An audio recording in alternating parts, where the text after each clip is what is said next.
So like, bro, I don't even know. Bro, I always say this for some stupid reason. I don't know why the hell though. I always say it for some stupid reason. Every single time.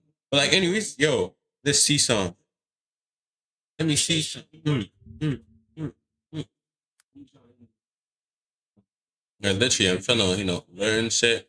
Actually do shit. But I don't know what exactly. But I just want to do shit. You know what I mean? Probably not. But let's see. Let's watch something. Let's watch. Let's go. But like, basically, see some crazy shit. And I can't, I have not watched the NFL. Yeah, like literally, I'm supposed to. That shit will be actually nice to see though. Well,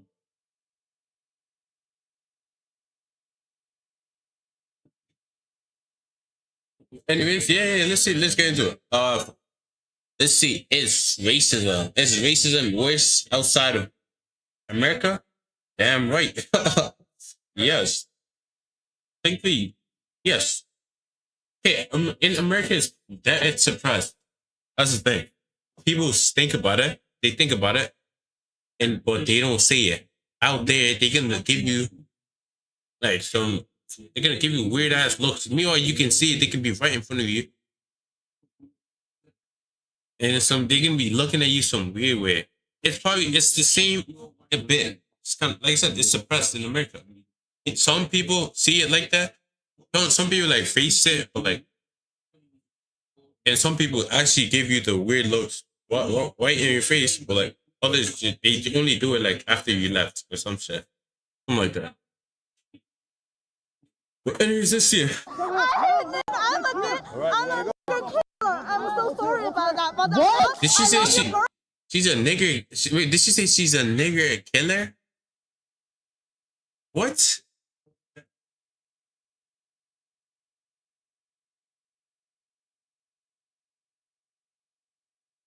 What the flip did I don't know if that's what she said. I'm not trying to make it sound like she said something that she didn't say. She's a what something? I heard all I heard was nigga or dinner. That's all I heard, and I think something. Cause she has a mask on, you cannot hear exactly what she said. Maybe she's gonna repeat it. Maybe go back. Let me go back. Like what? I'm a. I'm racist. You said what? I'm racist. I'm racist. You're racist? Yes. I hate it. I'm a right. Yeah. What the fuck? I'm so sorry about that. But what? I love your girlfriend because your girlfriend is white people. I love her. I'm an N-word killer. And I believe the next thing she Yo, send it to jail. Send it to jail. What the? Okay. She said, what the fuck is she talking about? I'm a acre killer. So she's probably just trying to make it like clip. Trying to clip farm. You're just trying to clip farm with something, but ain't no way. Nigga, said, "Oh, I'm an acre killer." Like, what? What? How the fuck did that even come to this? How the fuck did that even start? She said is, but I love your girlfriend because she's my people. And unless this girl isn't from China. So like she's Asian. What the fuck, man? What? Wait, I thought she said she hates niggers too. Something like that. I'm racist. You said what? I'm racist. You're racist? Yes. I hate it. I'm a killer. I'm so sorry about that. But what? I love your girlfriend because your girlfriend is white people. Wait, he say is I did not know that's what she said. Is my people. I thought she said something like that. Is white people? Like I was confused, bro. What the flip? Sorry about that, but what? I love your girlfriend because your girlfriend is white people. It sounds like she said your girlfriend hates white people, but like she said, it's my people. Hey, listen to it again. Oh, I don't think I'm going crazy. I might be, but like I don't know if I am. But I don't think like literally listen to it again. I heard it's my people. Or no, I heard it's hates white people or something. I'm so sorry about that, but I love your girlfriend because your girlfriend is white people. Yeah, it might be just a language issue. Maybe like, he's learning it, but like, because like that's different country. They usually speak the language. Sounds like hates white people, but let's continue. It's still weird though. Like, what the flip? Damn, different black guy goes there, good game, bro. Niggas gonna get stoned. I love her. I'm not talking about like stone, like the one that you be doing drugs and stuff. No, like probably like they pick up enough stones and throwing it at you. N-word killer. And I believe the next thing she said is, but I love your girlfriend because she's my people. And unless this girl isn't from China and just happens to be living there, they're not the same people. Speed's girlfriend or ex. I don't know which one she is. Like, I don't know what she is.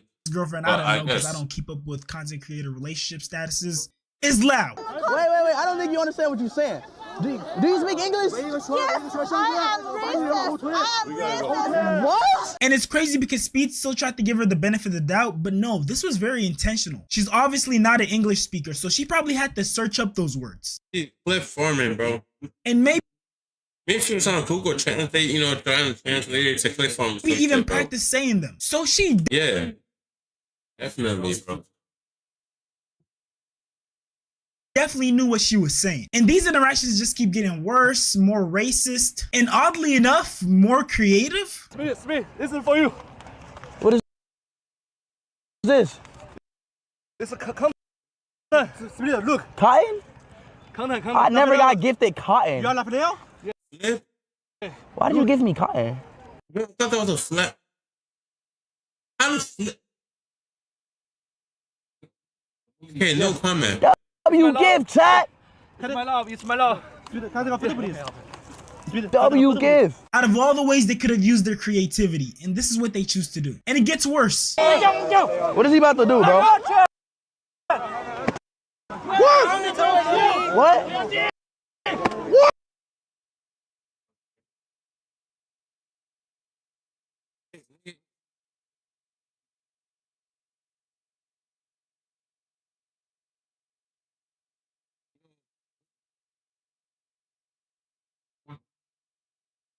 Like, what?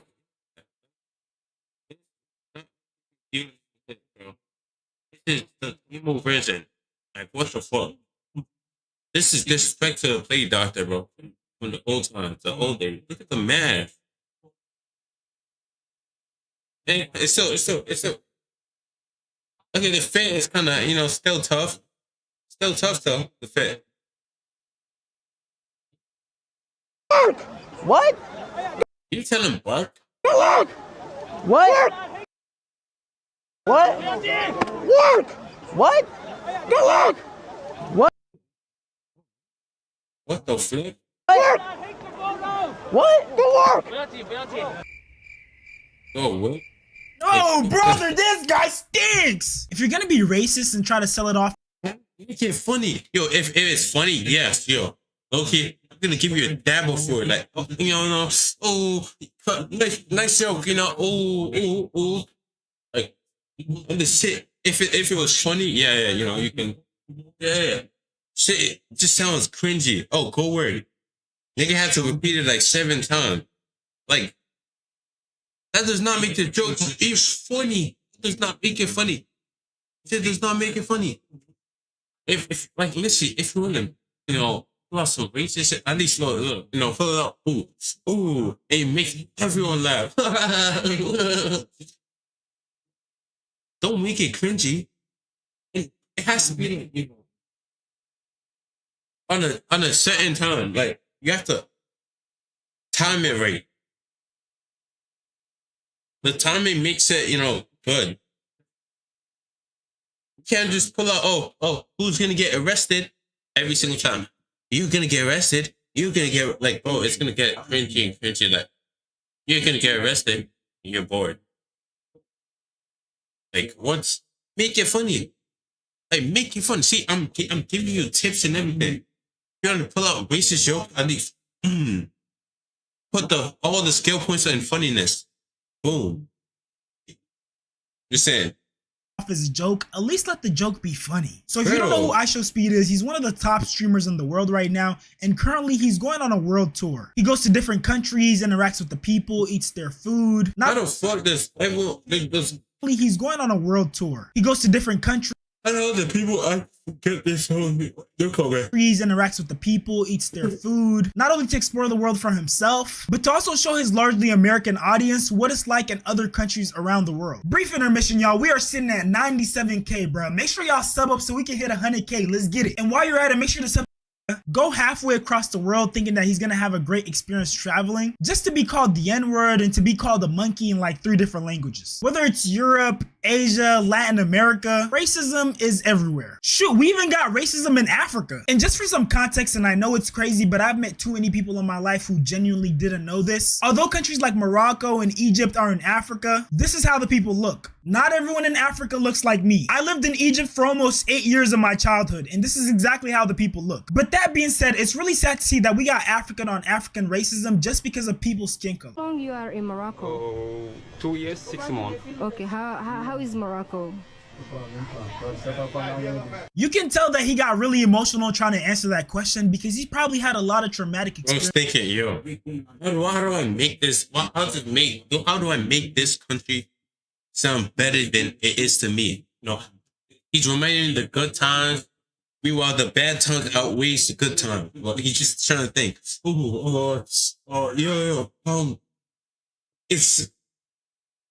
He doesn't know how to answer. Is in Morocco. If you are Black African, Yes, it's difficult to live here. yes. Is there racism here? Moroccan, the mentality, the level of the mentality Okay. is very low. If they see the black African, they will think they are so Better. high, They are better. they are better. Okay. And So you, that's not the case. that's not the case. the Yes, case, we're yes. all African anyways. We are all African. Yes. Have you faced racism here in Morocco? You're Of course, black, you're of course. dark. Oh, every day. Every day? Every day they call us like this, halawia. Oh my God. Even me, when I walk, they call me chocolate. Like, Yes, you yes. know, What the it's so fuck? rude. But sometimes you see You will meet. some Moroccans who live in Europe or America like that. They have a good mentality. It's crazy that globally and in the media, it's kind of accepted that America is kind of at the forefront of racism. But from this guy's experience, Americans are less racist.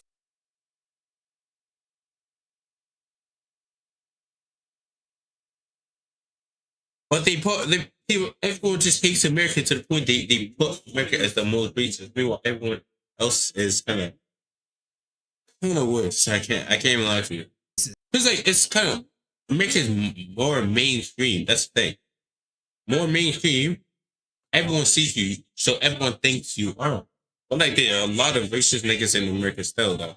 And I don't think this Same. in any way downplays the amount of racism that has occurred and is still occurring in America, but it more so highlights the efforts of those who have been fighting against that racism, unlearning racist beliefs, taking the time to educate themselves. And it's funny because it's usually these type of intellectual Americans who are educated and open-minded that tend to travel to other countries and show appreciation to other people's cultures. Live in Morocco is very, very, very difficult. To live Very in hard. Morocco. You have to have a good mentality, a high level to be fine. So are you saying you have to be strong-minded to handle Yes, the yes. level of ignorance that Yes. some people have in Morocco? That's it. And you know, this guy made a great point when he said that you have to be mentally strong to survive in a racist country. Yo, basically have thick skin. And we know what that means. Basically, like, you know, yeah, same thing with you said. Be strong mentally.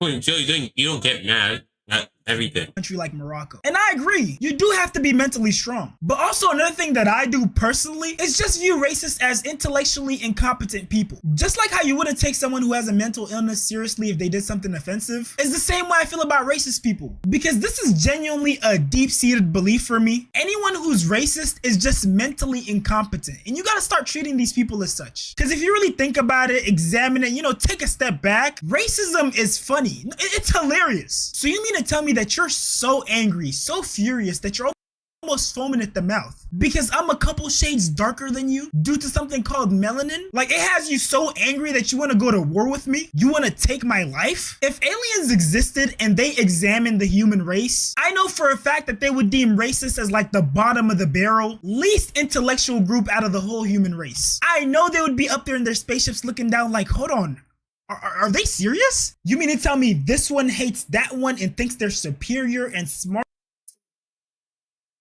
because of something called melanin that has nothing to do with their intelligence? And hold on, why does that one think it's superior when this one is born naturally with something that they deem very expensive in their human currency? And for those of you that didn't know, melanin, the thing that makes black people's skin look the way it does, Does it have, like, wait, why does it have price on it, bro? is very expensive. I think just that right there should defeat the whole argument of racism. And I don't think we talk enough about how racism just ruins things. For example, let's take soccer. In countries like Argentina, Italy, Spain, and England, of course, black players experience a ridiculous amount of racism. Throughout his career, Balotelli has consistently been a victim of racism on and off the field. During a match between Brescia and Verona, Mario Balotelli endured racist abuse from the crowd, leading to an enraged striker kicking the ball into the stands and attempting to leave the pitch. Referee Maurizio Mariani had to intervene, invoking the anti-racism protocol and temporarily stopping the game. Imagine getting so frustrated with the racism that you literally kick the ball into the stands. And it's really sad seeing grown men break into tears out of frustration. Para que eu possa fazer o melhor para minha equipe, e às vezes nem sempre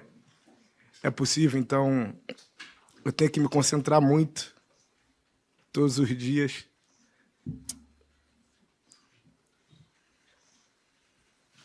I'm sorry, I just want to play football. I just want to play. I think we can all admit that racists ruin it for everybody. And the thing is, the racism and the harassment doesn't just... What the fuck?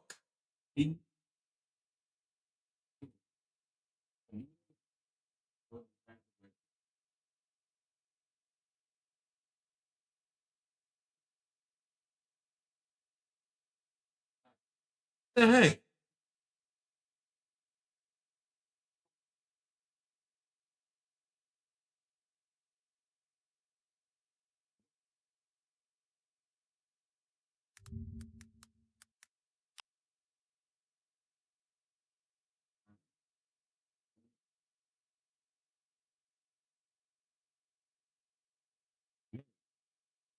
Also, like, literally, think about it.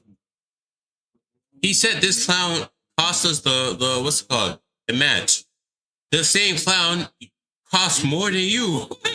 The same clown costs more than you.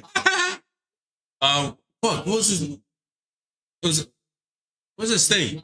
Oh, right here. Same clown costs more than him.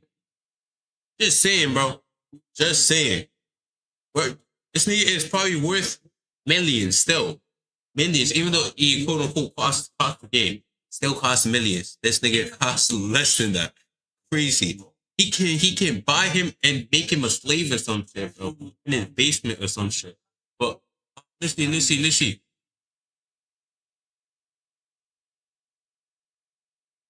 What am I looking for? Him asking, H. Holden.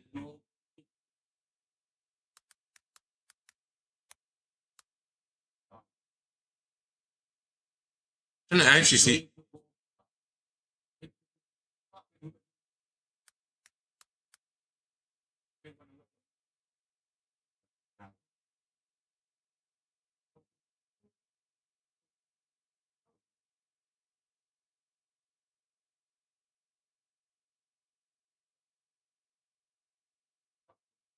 Dang, bro. Niggas still reporting, you're crazy. So not living with yourself. No, you're a huge racist. Ugly.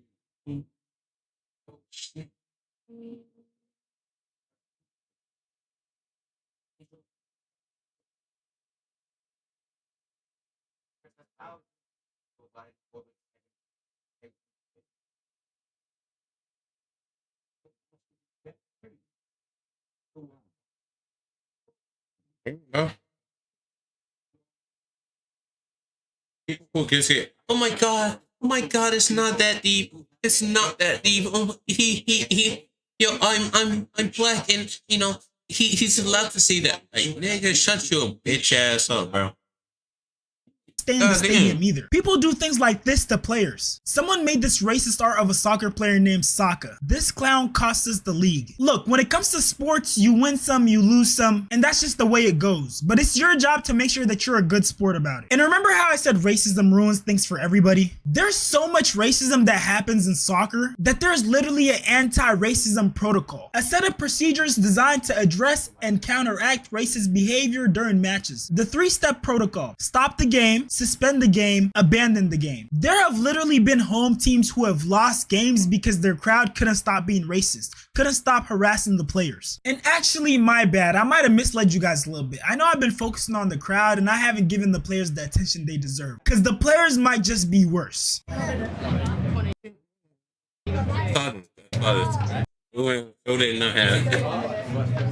there was some Hispanic guy. Miss Suarez? Miss Suarez. Is it Suarez? I think it was Suarez. Basically was like, you know, calling some dark skinned guy a nigger and all this other shit. Oh, what wanted to fight him, bro?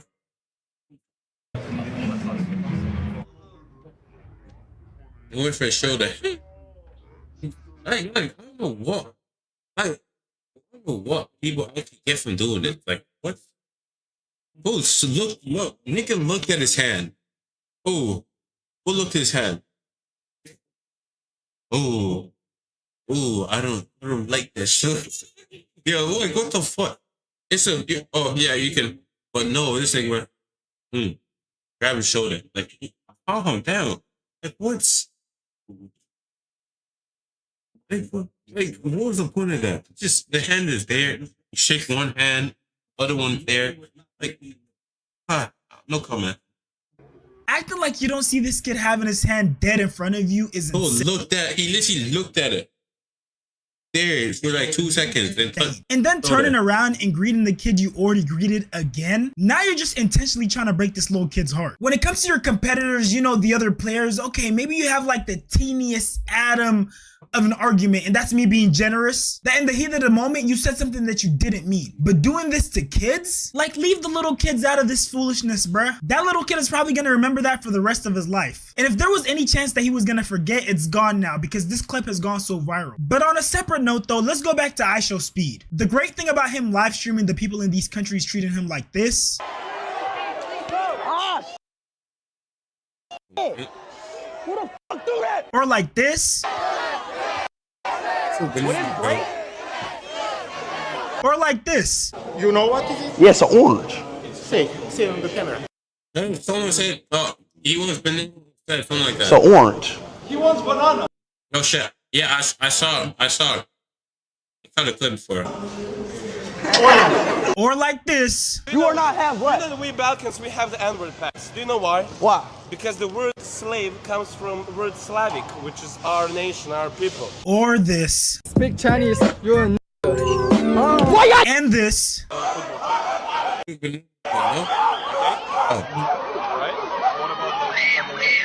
And this. I thought we was on ground level. 22 floors? Is that this is a great method for us to 22 floors? Is that this is a great method for us to find out which countries we're welcome in and which countries we aren't welcome without having to go there ourselves. Because if these people are acting like this, why? So famous person, what they gonna do to a regular guy, bro? These niggas are probably gonna pick up stones, start throwing it at you, bro. If you go swimming, they're probably gonna try drowning you. Like a regular guy, what they like literally dude, monkey noses to regular people and throwing banana at famous people. Chill. Don't mind my hair. I did not pick it. Yeah, as I was saying, doing this to famous people, what are they gonna do to a regular guy? Boom, stoning. Maybe maybe even punching them too, beating them up or some shit. Just saying. While knowing that the whole world is watching them, I'm terrified to find out how they act when they think no one is watching. And look, my purpose in making this video isn't to make America seem like it's this great place that doesn't have racism. We all know America's history with racism. But see, America isn't just a military superpower, it's They can redemption arc shit, bro. Some people are taking advantage of that.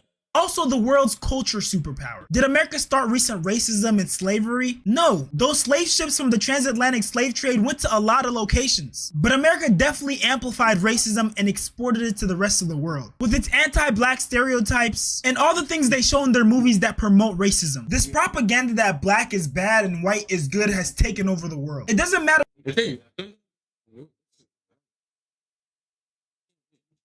Jealousy. Get mad because like another person doing things better than you, so like start dissing them for it. Where you go, most of the time, the darker you are, the more inferior people view you. And that's why things like this happen. Sorry guys, but some of you guys be like, I know black, I know black. I'm Dominican. I'm Dominican. Imposible. I know black. I'm Dominican. I'm Puerto Rican. I know black. Be looking just like me. Be having the same hair. I be touching you like, it's not the same. It's not the same. It's not the same, papi. It's not the same. They try to salsa that shit off. I be like, no, it's not the same. I know black. Negro nunca, nunca. I know no.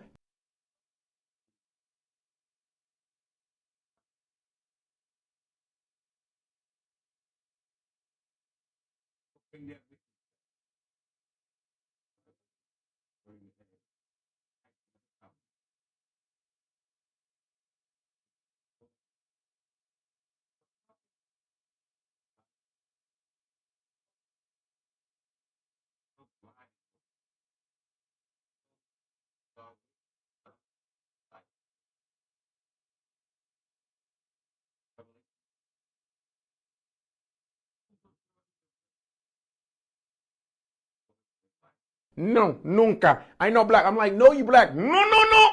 I know black. Dominica. I go, I know, but you're black. No, no, no, papi. I know black. No, no, black, black, black. And that's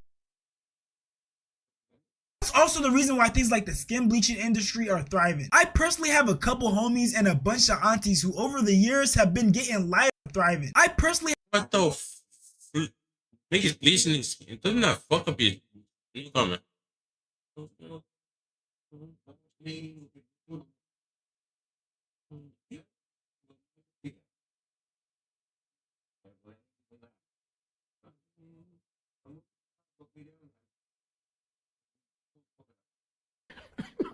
And that's also the reason why things like the skin bleaching industry are thriving. I personally have a couple homies and a bunch of aunties who over the years have been getting lighter. Keep protecting from the sun. Here it goes. Keep protection from the sun.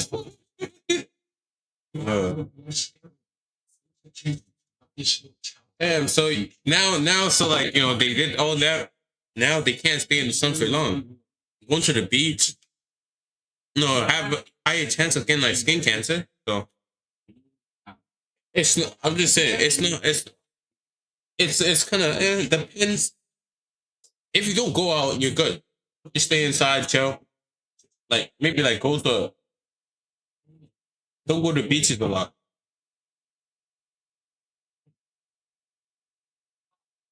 So how are we going to start this game? Type of game.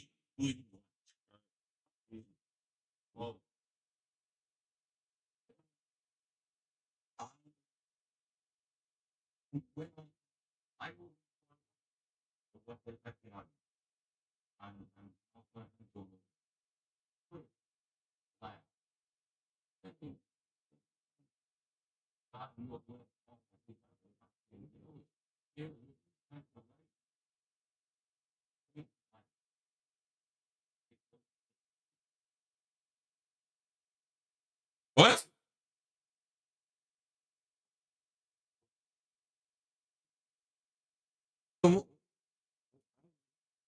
Have a game.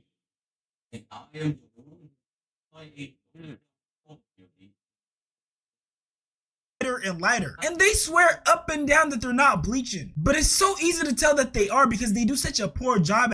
What the flip?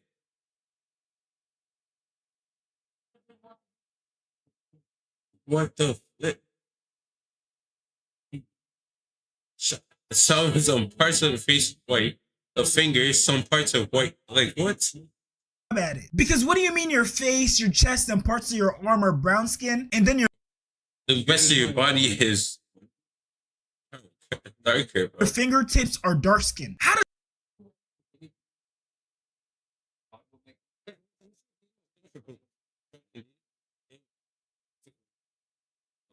does that work? And are you forgetting that I've known you for years now? But let me not digress. My point is that in today's world, the lighter you are, the more acceptable you are. And that racism isn't just an America problem. Because you see, the thing about these countries around the world is, since America has been the face of racism for so long, they're quick to point fingers and they fail to do any introspection. They don't view themselves as racist. And the issue with that, let me do the phone.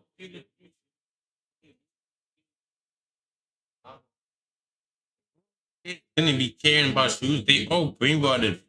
All just you can't fix something you don't even admit exists. So maybe the first step that everyone needs to take is global acknowledgement. Not just, oh, racism exists in America. More like, yo, we got our own issues too. And actually do things to stand up against it. Like educate yourself about the history of racism beyond just America. Uplift black voices.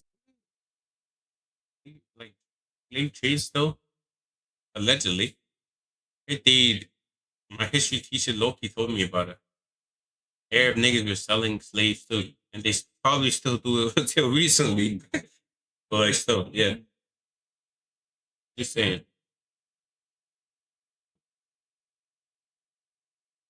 Like, what's kind of weird still? Like, why the fuck are you still selling? How much do they even cost?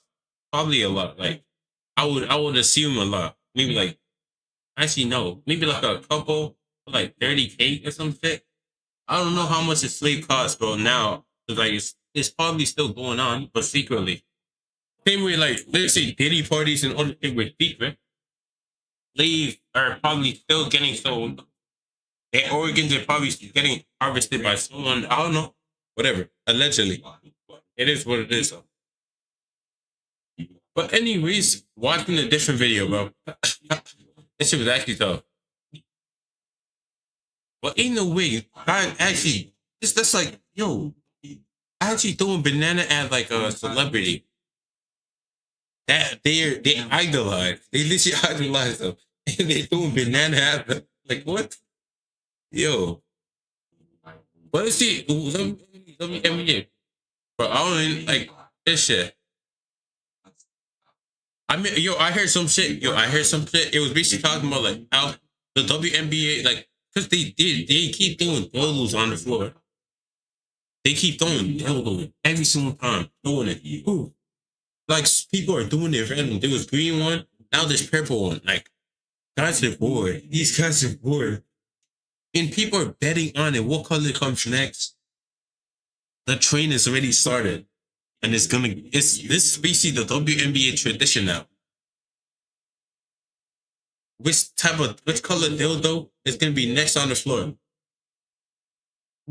These dumbass niggas somehow don't have security. What the fuck do you mean? Oh, we don't search anyone. Guys do not search. How the fuck did that shit get in? How the fuck that the dildos get in? These guys do not search anybody. Guys should be wasting resources that they're getting free. Basically, WNBA makes no money. They lose, and they're getting money from NBA. Like literally, you're literally in debt, and you're getting free handout. This is like some what's it called? They basically getting like child support money or some shit, bro.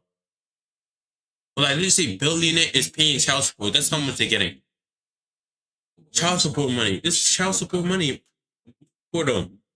And they getting free handout and still not getting better security. Like, what? Oh, what's there? Okay, let's say, like metal detectors. Yeah, people like let's say like airports. People who search you, check your bags, check everything, put their hand in your shit, digging it. Like just keep digging in, just keep going.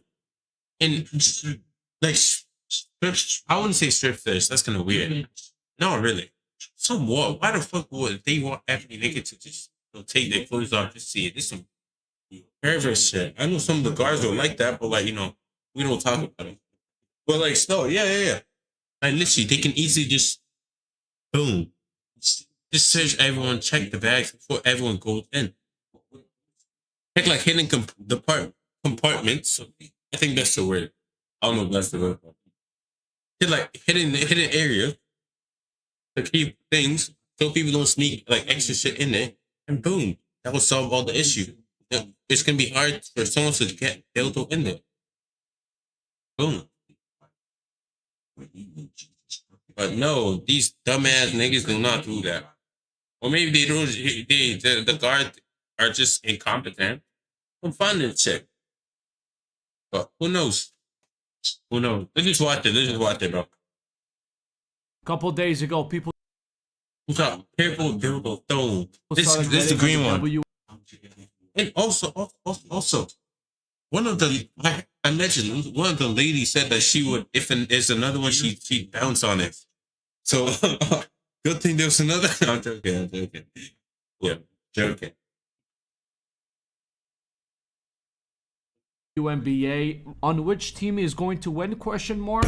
Wrong. On which color of dildo fake ding dong is going to be thrown inside the court, or if there's going to be anything thrown at all, with the volume being $180,000. You know how much people are betting on the WNBA on which team is going to win? $6,000. I never thought this day would come that I'll be okay with gambling. I was always been, no gambling, bad gambling. But when it comes to this one, I think this is the only one I would participate, because also I can win. It's very easy to win in this situation. You pick the right color, bro. What the flip did I do? You can literally cheat in this whole thing. Give $20 to a homeless man. Tell him to throw the color of the dildo that you're betting on. Throws it. Money doubled. Money tripled. And I think an insider situation happened in last night's game. They caught the guy. We already talked about it. Again, someone else threw it.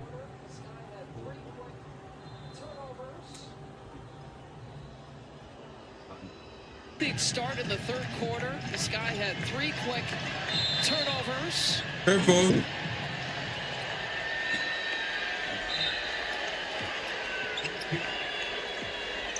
Chicago started this game so strong, Lisa.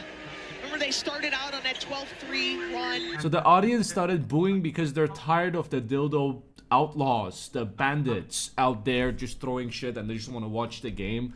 And they booed whenever this thing happened. Honestly, very expected from the people who go there to watch the WNBA seriously. That's exactly what I expected from the audience, to boo whenever something funny, shit like this happens. Now, the reason why they threw the purple one, obviously this was an inside job. Someone probably put their whole life savings on this. Which color is going to be the next dildo? Very valid bet.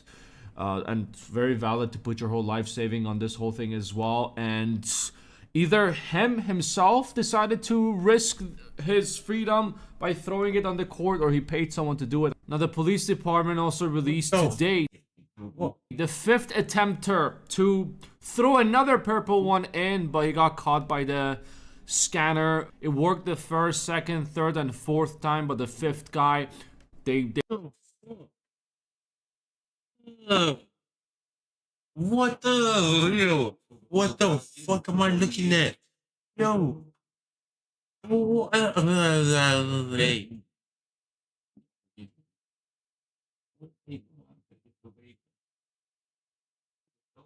What the? Hey, no comment. No comment. Because,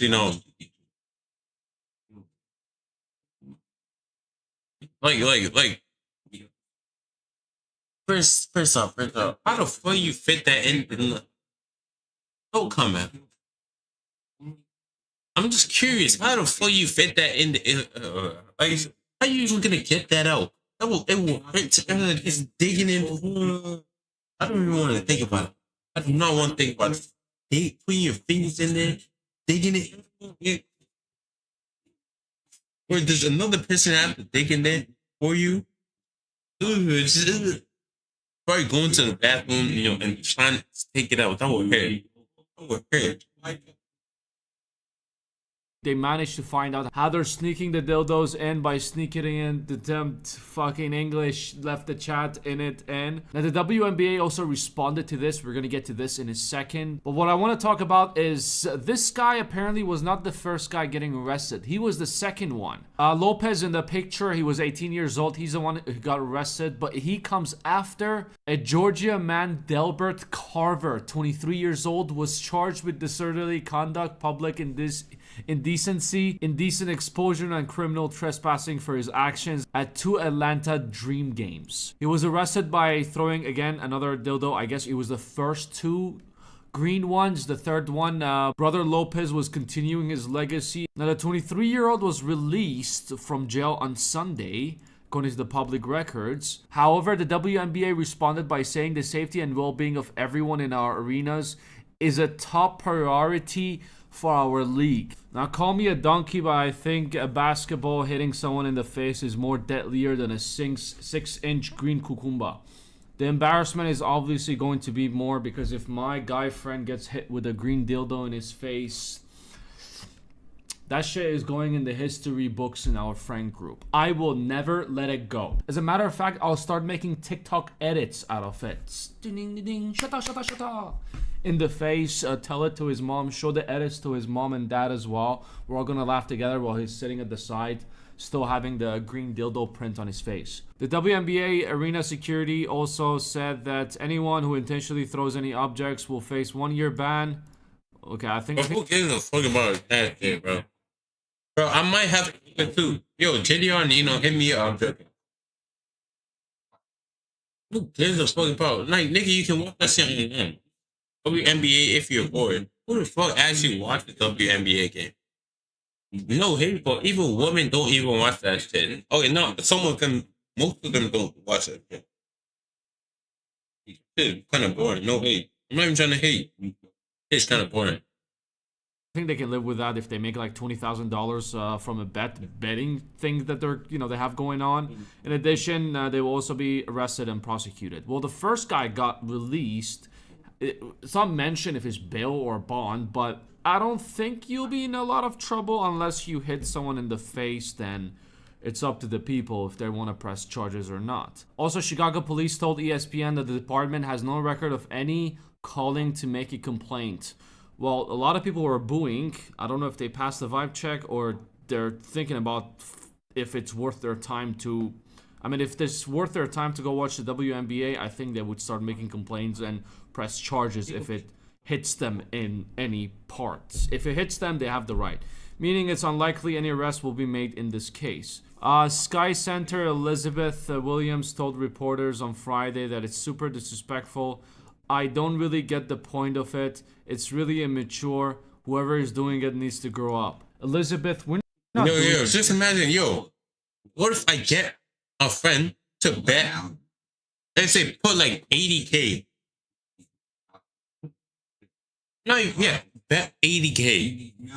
That I'm like that someone's gonna throw it. Then I go there and throw it. I'm basically giving him like insider information. I go in there, sneak it in, throw it on the court, and boom, I get banned.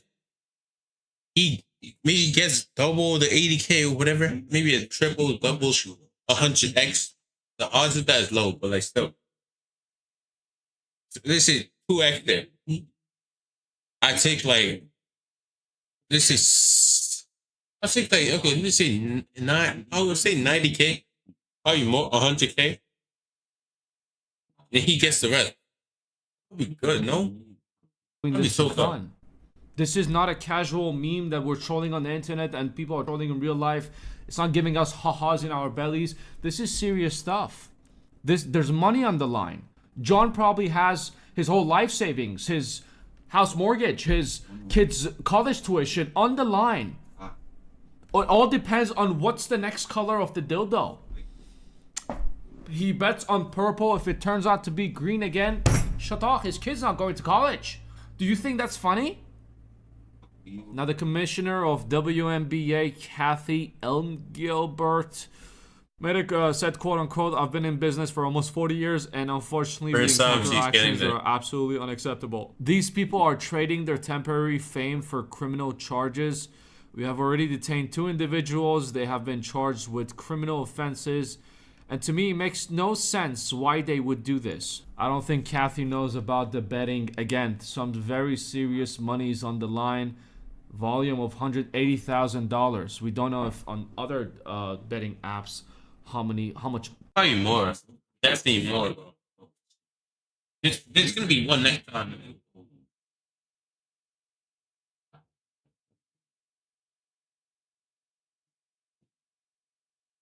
But someone else is gonna do it too, bro.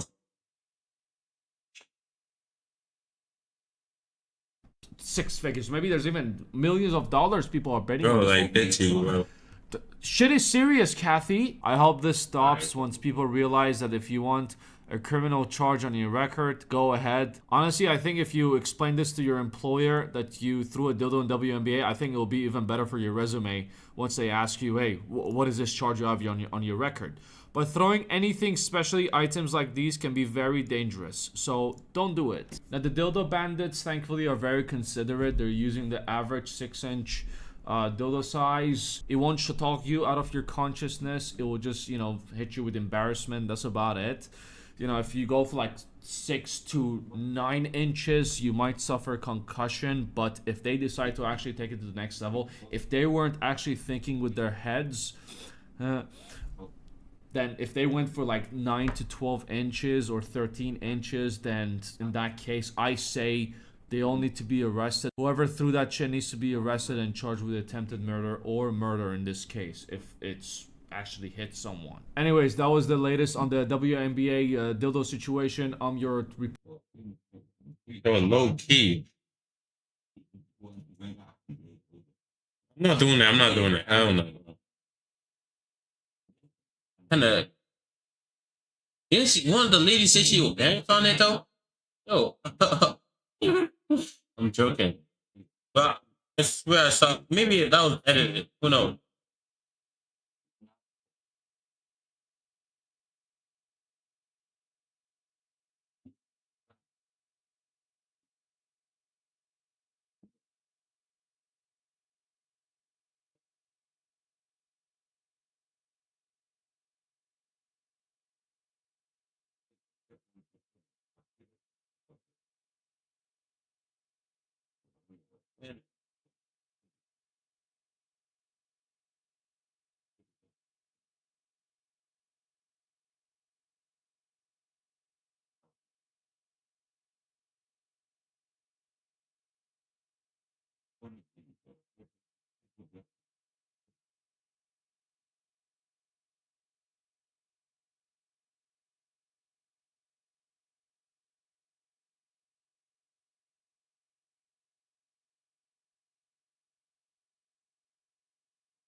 Reporter Koosh. Like, subscribe if you're new here, and if you enjoy the content. Without a doubt, there's gonna be another person throwing it. They're trying to identify the 4th person who threw this shit. They will catch him because there's CCTV. How you gonna be? Well, basically, where's Ski Man? But they couldn't know. Hey, cameras around, so like, yeah. He's everywhere. Might be a homeless person again. If people are smart with it, they will pay someone like $10. Hey, You got nothing to lose, right? Here you go. Throw this purple dildo inside the court. How should I even take it in? Well, my friend, bend over. Shut up inside. I don't know how they're gonna go in. Maybe they can bribe their way in. I think that's the most difficult part. Whoever's gonna cheat on the betting and hire someone to throw the color that they're betting on. Let's see what's the next color that gets thrown in, and let's. I'm betting blue.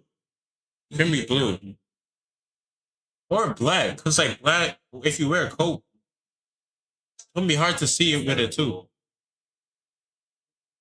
Just to blend in with the same color. See what's gonna happen next. I guess they're gonna have like police officers and securities all over the place now, watching everyone's moves. I don't see Definitely gonna be black, bro. Nothing so far. Nothing.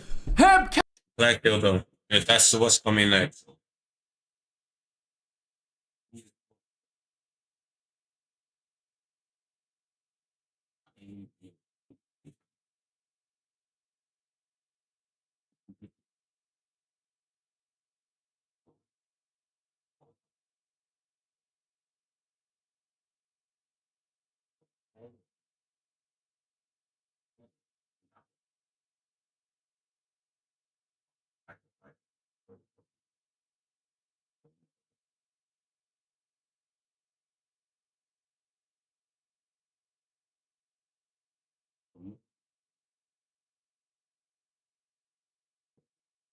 Yo, Loki throwing dildos at courts, something still crazy to me. Still, what are you still making money off it though?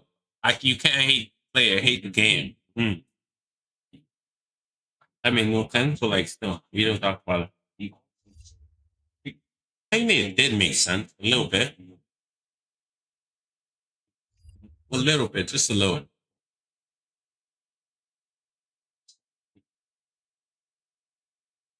What the? Why are they hating on a nigga for donating little?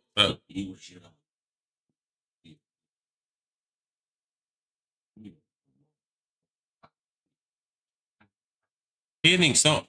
No comment. Okay, let's see. Fucking. This is Peter Bot destroyed his career.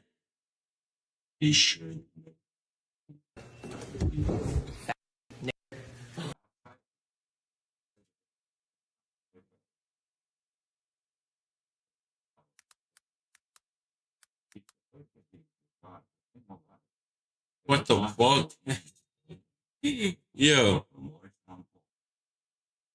Yo, crazy.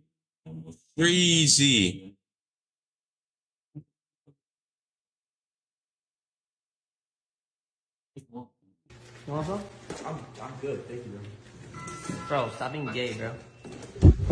Faggot, nigger. Oh, delete it. Okay, first off, okay. Low key, if he said the one with the A, sure. Yeah, he said A. Still weird, but like, not really. Everyone says it. What the art? That's kind of weird. If you think about this stuff, like. Bro, look straight into the camera. And listen. Like this, like bro. This Peter Bot nigga is he slow? Like, bro, look straight into the camera. Oh, bro, look straight into the camera, knowing he can fuck up his whole career.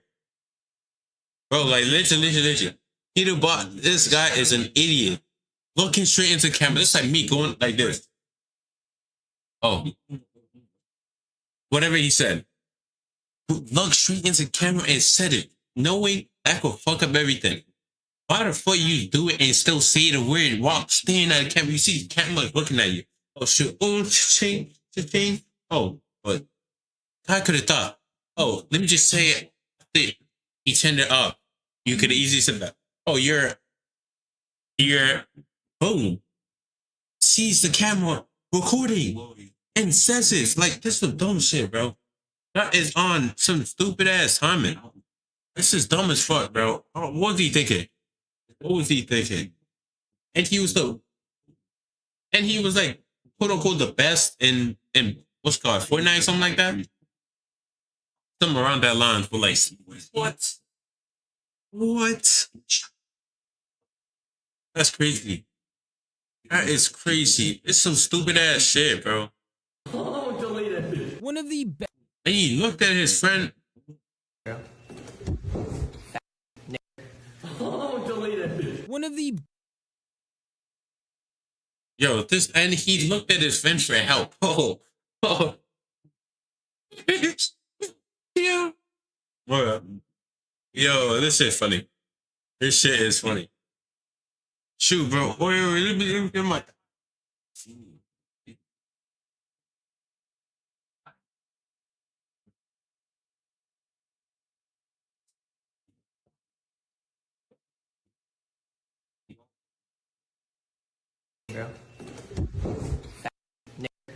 Oh, delete it. One of the best Fortnite players Bro, ever. like, you know damn well he's low key. Recently, was it? Like, think about it. You know damn well. He probably says this shit every single day, bro. Like, this shit, everyone says it. Yeah. So, that's why. That. Let me see.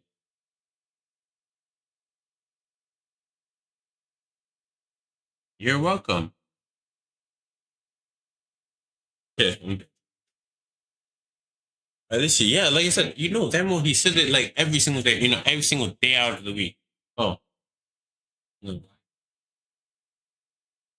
Exposed for saying a bunch of slurs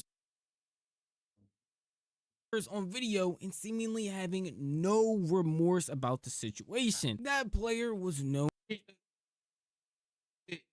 Black friend, I'm not racist. Yo, this is the type of shit I low-key think you can say. Known as Peterbot, and to everyone's shock, for some reason people were trying to save him on Twitter and even on Twitch, claiming that the video was actually AI. Genuinely gets tragic trying to cover up stuff like this, but I'm getting a little ahead of myself, so why don't we start from the very beginning with who even is Peterbot for anyone that black or some shit unaware. The only reason we ever do bad is Listen to me, boy. Listen to me. 5'4". You are, bro. And why do you might say be a little why bit do you say taller. boy like that? I will. Why do you say boy? Wait, why do you Whoa, just wait? Peterbot is a Oh shit, his cam. Oh shit. Yo, his cameraman's black too. Wait, why do you just But maybe that's not even his cameraman. Crazy. Peterbot is a Wow. well-known Fortnite player and They probably say to each other on a daily basis. Probably. streamer, and just calling him that would be pretty disrespectful. He's actually a pro player who wins all the time, to the point where when he was originally coming up, a bunch of people accused him of cheating because that's just how good at the game he was. He's won multiple Fortnite tournaments, land and online, and at this point has replaced Booga in the eyes of many people being the Fortnite icon winner when it comes to any pro related things. Unfortunately for him, he had his entire career shattered in front of him earlier today when this video of him saying a bunch of slurs got leaked. On that cake? You want some? I'm good, thank you, Bro, stop being gay, bro. Oh, delete it. Delete it. Delete it. Who said it constantly while knowing the camera is on? While knowing the camera is on. Seen it 3 times while you know the camera is on.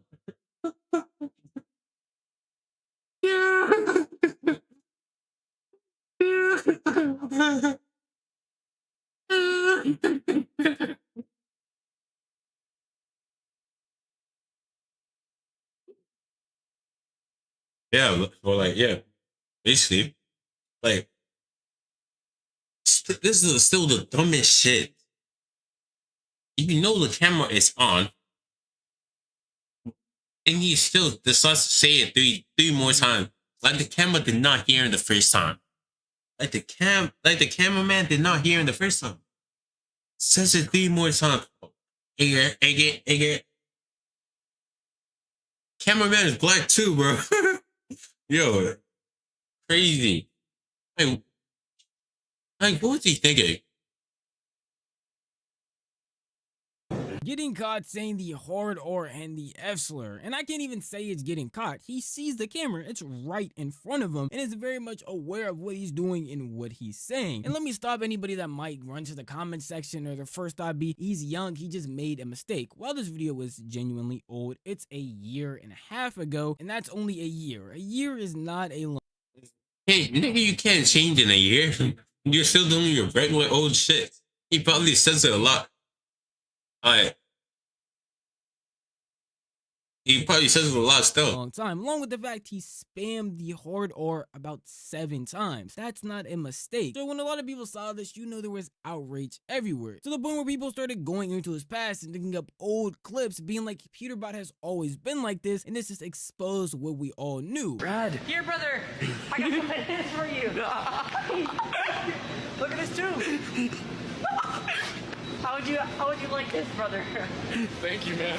Every and anywhere you went, you were going to see this clip of Peterbot with a bunch more coming one after the other, especially Twitter, with platforms who normally specialize in Fortnite leaking, even posting this so that as many eyes can see it. It's genuinely a career destroyer, unless it's all fake, which is a rumor a bunch of people started going with after this streamer named Bucky went live stating the clip had to be AI. Address the peak.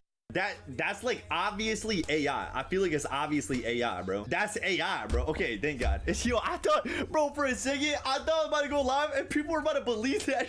I'm about to say, bro, ain't no way we believe in that. Bro, I dead as stuff for a second, bro. I thought I was gonna go live and like 2 or 3 people were saying we believe that. Especially, here's the thing. Here's what I hate about the whole situation is if that was real, that means that was filmed in our household. Do you think in our household we would support like that going on? Like, do you think like that would be going on in our house? Don't get me wrong, I know AI is getting advanced. It's gonna take a bunch of people's jobs. Even in the future, it might take mine. Hopefully not, but there is no AI on this planet that is that advanced to make a video that looks that good. Now obviously the quality is pretty bad, but even AI is not replicating something like that. It's just not gonna happen. And because of him saying this, there were a bunch of people defending Peterbot in the comments on a bunch of videos on Twitter, making whole stupid tweets talking about the videos obviously AI, trying to even debunk it. It made no real sense. I mean, if people don't think this is AI, they're actually, who wants to see the downfall of a 17-year-old kid way too bad? Look at the hand. The video was clearly fake. It's sad how this AI could have caused him his career. Free Peterbot. Bucky says that Peter clip is fully fake / AI. The agent house would never support.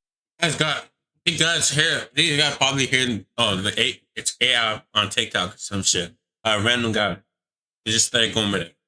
Stuff like that. Whoever made this clip is a fucking psycho, and Hypex and Fearbucks should be ashamed for spreading that shit. To be honest with you, I think these are just 12-year-old goobers who don't really get off their phones, because anybody with clear eyes, even if you wear glasses, you could tell this is obviously not AI. And it makes it even worse when people point at the fact of the house that he was in, that being the agent house, a group of Fortnite players all coming together to make content, was a safe space and wouldn't allow things like this. When you have one of the main leaders of that house saying things like this on stream and not caring. Now that it's been months, every person in that Fortnite house says the N-word. Well, I mean, nigga, everybody says the N-word. Nigga, it's just a word. Like, if all you niggas in chat right now say the N-word, who cares? It's just a fucking word, you feel me?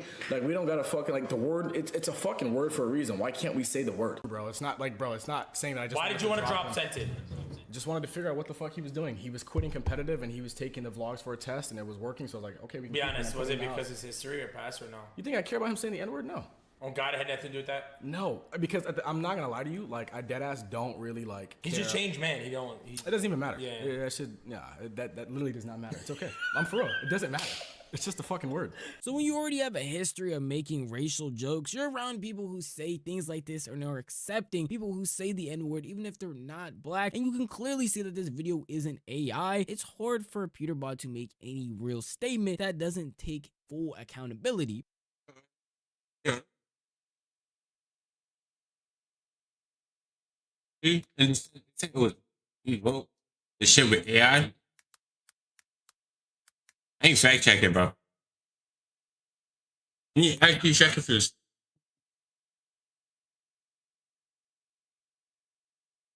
No, I need to find this apology.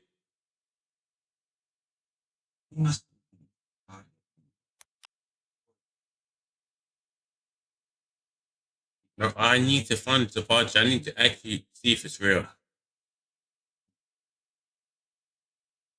No, really. Alright, bro. Oh, where the fuck is this shit, bro? Nigga, Peter. Why is his apology? Yo, I don't need it. The AI apology.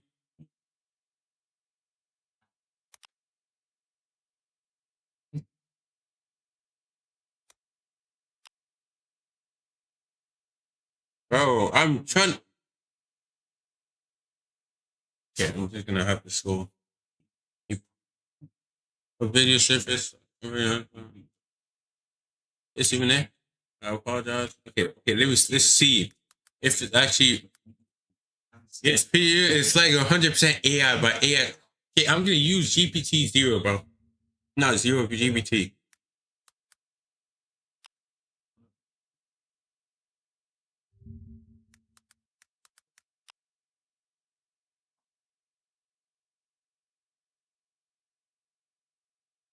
Okay, let's see.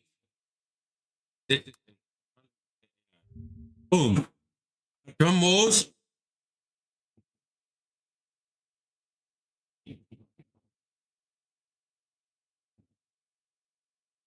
Ooh. Drum rolls. Start drumming. Stop selling the start drumming.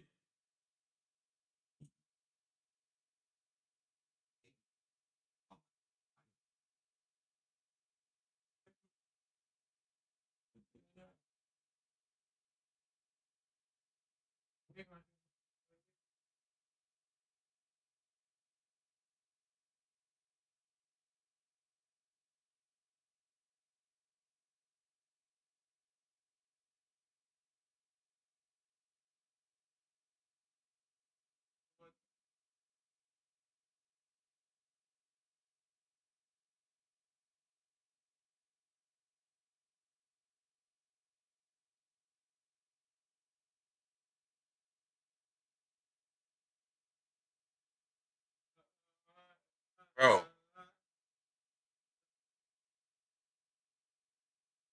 Bro didn't decide to just little.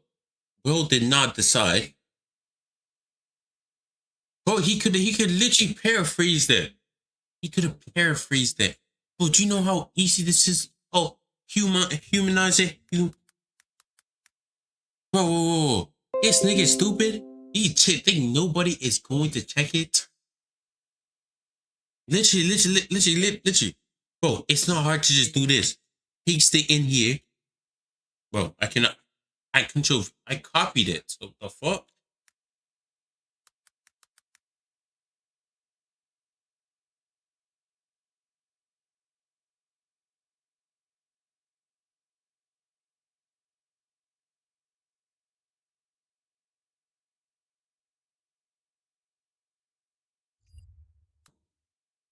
Bro, look, a video has appeared showing me a same racial thing at the Asian house. I didn't see what happened when I was 16 years old. The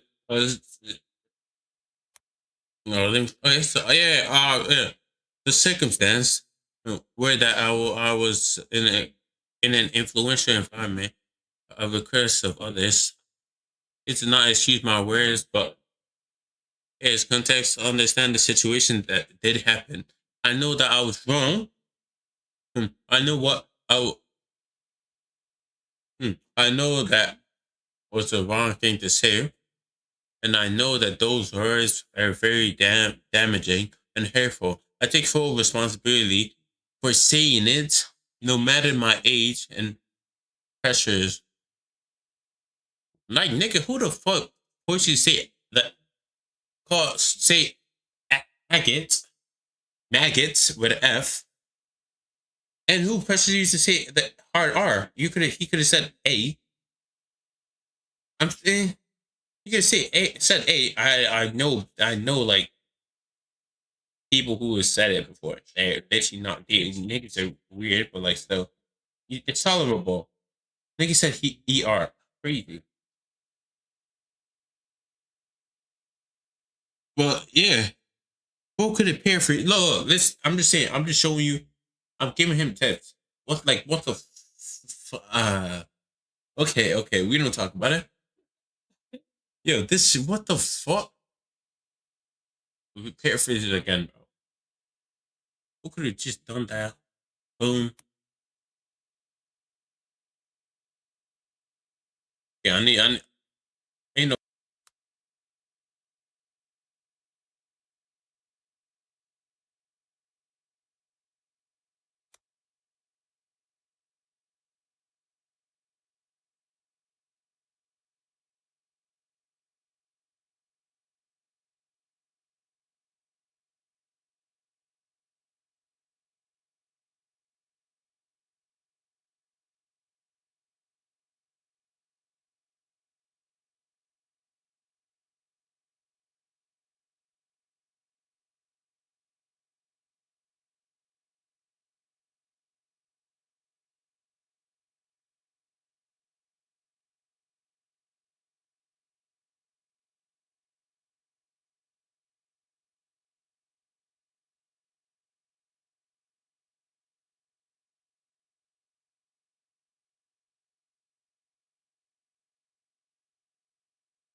Anyways, like I said, he could have easily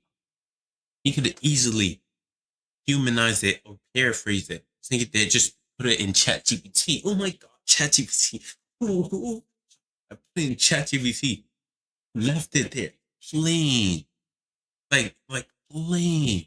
He did not even, want to, add some little twists, maybe some extra detail or some, some other thing. Bro did not do any of that. Just wanted he just did it quick. He was probably falling asleep when he was doing this. Oh sure, yeah. I'm sorry, last minute. It was like a last minute homework. You just paraphrase it and just leave it there. He was falling asleep. Oh, I'm sorry. This, that. Bro did not.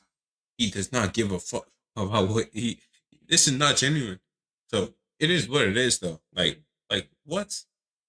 At least if you want to be, like bad at something, do it right. If you want to cheat on something, do it right. Like literally, do it right. You want to cheat on something, literally, at least do it 100%, or like put max effort. Put the least amount of effort into it. This is trash. Like literally, I paraphrase it. 98% human. Bro could have done that. Does bro not know anything? He's probably smart in school, maybe. No, you wanna be you wanna oh fuck, this is gonna fuck up my fucking shit. We don't talk about it. I don't know. But this nigga is an idiot. Like what?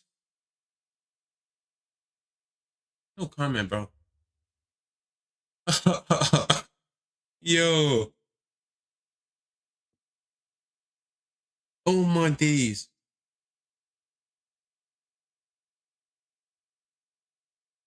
What the flip? Bro could paraphrase it. It's, yo, definitely. What the yo? Yeah. Mm.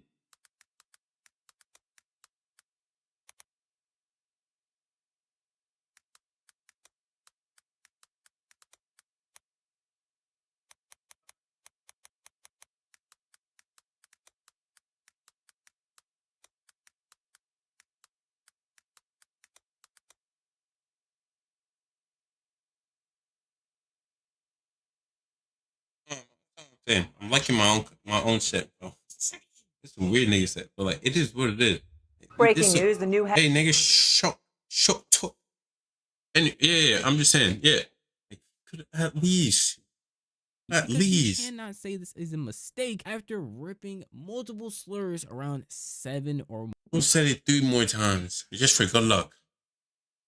more times. So when Peterbot actually did end up saying something, it wasn't on a stream or a YouTube video, it was just a tweet. A video has surfaced showing me using a racial slur while at the agent house. This incident took place when I was 16 years old at the time. I was in an environment where I was heavily influenced by others and was asked to say it. That does not excuse my words, but it is important context and understanding the circumstance. I recognize now how deeply wrong and hurtful that language is. I take full responsibility.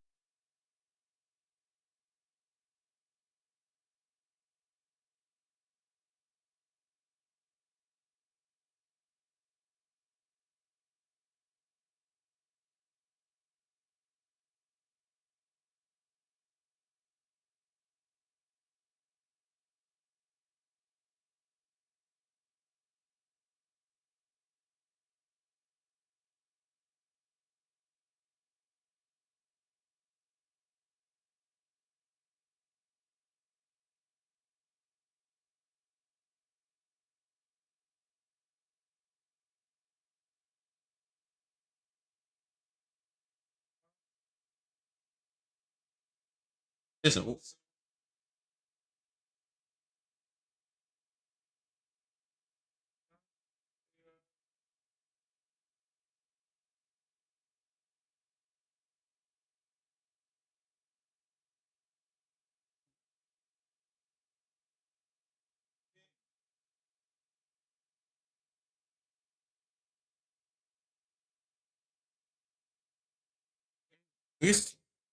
Ability for saying it, regardless of my age or the pressures I felt in that moment. I want to sincerely apologize to the communities affected, to anyone who was being hurt by my words. I'm committed to continuing to learn, grow, and ensure that my actions moving forward reflect respect and understanding. For some people, that apology might seem a little bit too perfect. He's not saying he made a mistake, he's taking a full accountability, and he's actually wording everything pretty well. It genuinely had a lot of people surprised, to the point where they started digging in to see how fake this apology really was. Having it written by somebody else is one thing, but having an AI write your apology is way crazier. Now, I don't want to say the AI actually wrote his apology, but I do want to show y'all a clip of Jason the Ween actually putting this through an AI detector. I checked the apology. No. Do it. On a sponsored shit. No. Easy. Crazy. How stupid can you get, bro? Bro, that's actually bad. That Bro. makes it so much worse. Nigga did not learn from high school. Who did not learn from high school, bro? Like, how old is 18 years? Bro,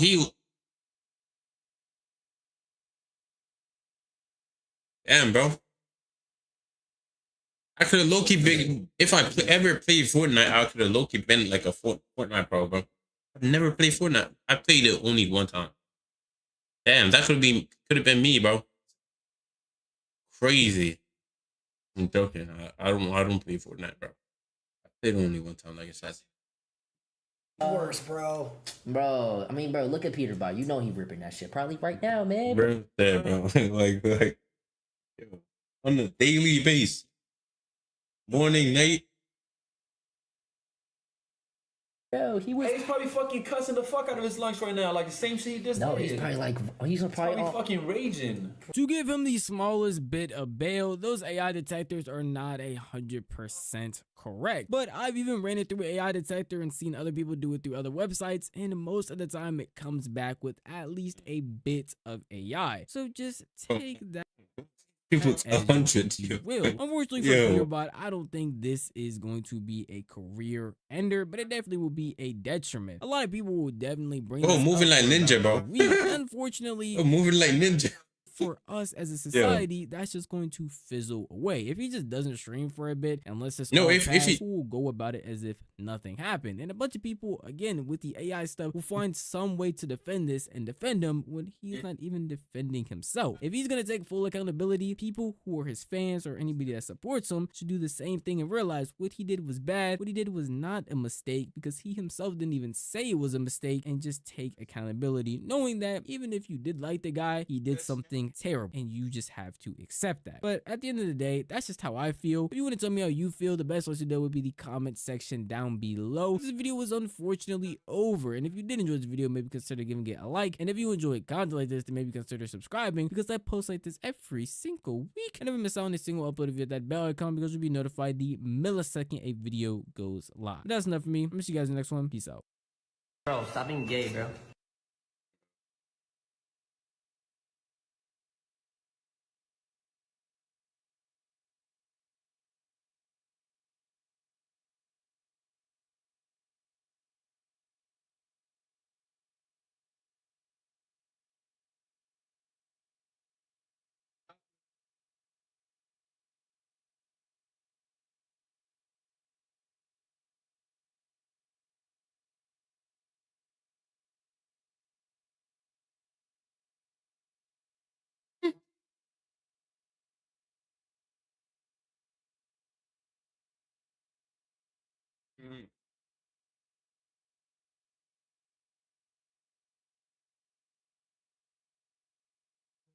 It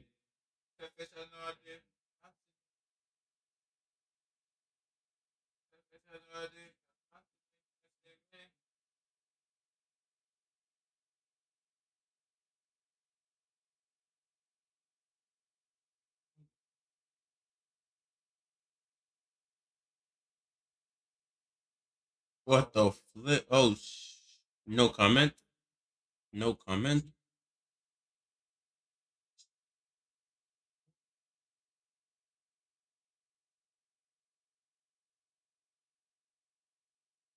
Yeah, but like, yeah, it's literally all what the heck? I'm just seeing a lady BC.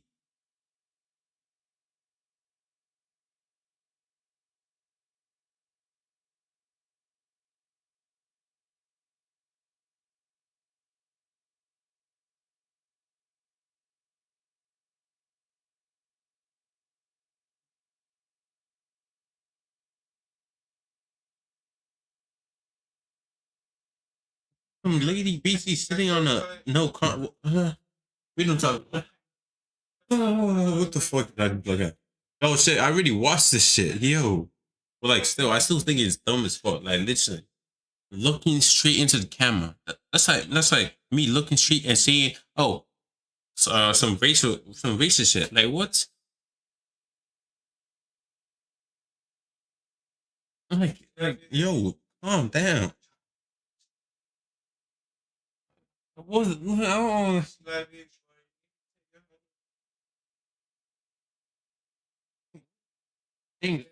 don't. Okay, you could. Okay, I would. I'm not gonna. If he said it off camera, okay. As long as no one hears it, Mr. and his friend. Like, literally, I know people who say it. Like, I'm not saying I don't, but like, still, saying it while on camera, risking your whole Fortnite career, just because of you're basically trying to. It's basically using a knife to stab yourself, like while doing it on camera, bro. Some stupid shit. Still dumb. Maybe he was drunk, or maybe he was off something, bro. Probably off something. He was definitely not off something, but giving benefit of the doubt. I don't know, bro. I think he's an idiot. Actual one.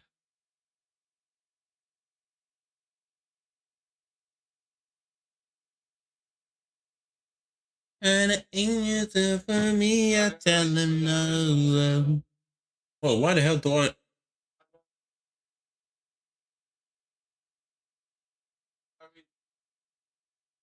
Yo, but like, yo, like, why the fuck am I hearing myself? Like, it does not feel right. It's weird, bro. Listening to myself talk, yo, I feel might go insane. But it is what it is, though. Sometimes in life, you gotta start beating it. I'm joking. Don't beat your shit. It's not good.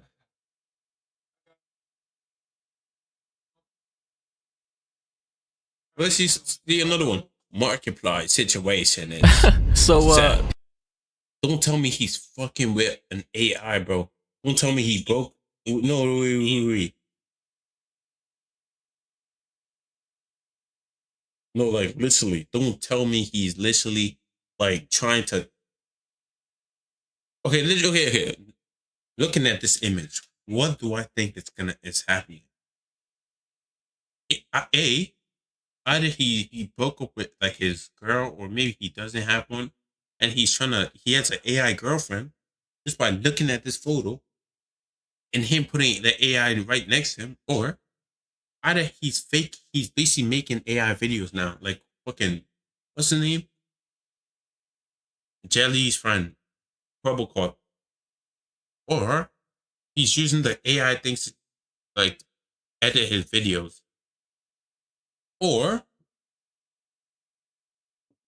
I don't even know. Maybe he's creating AI thumbnails.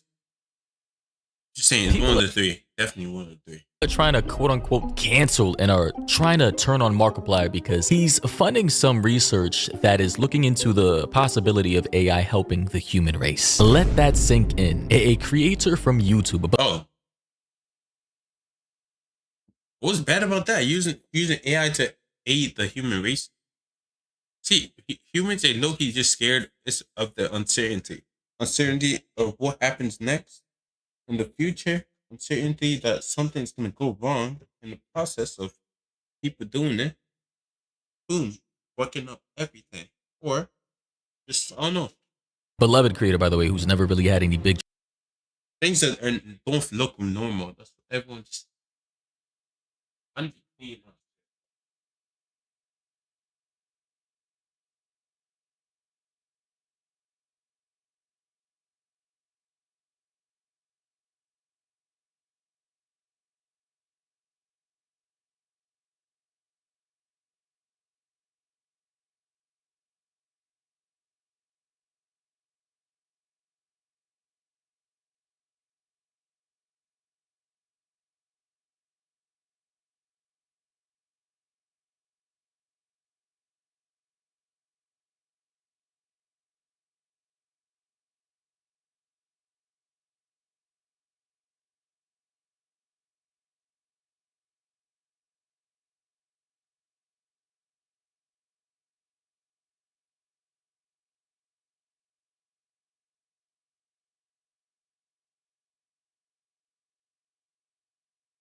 In my thing, shit has way too much dust on it. I should low-key put some like background song on there. Oh, probably not going to. I'm way too lazy, bro.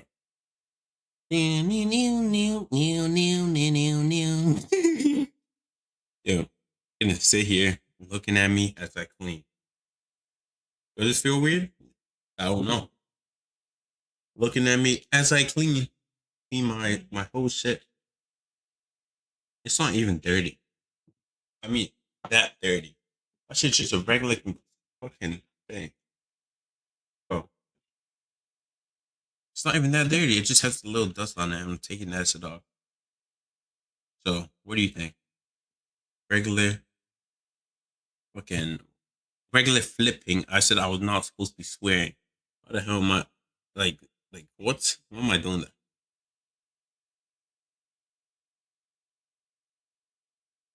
Mm-hmm.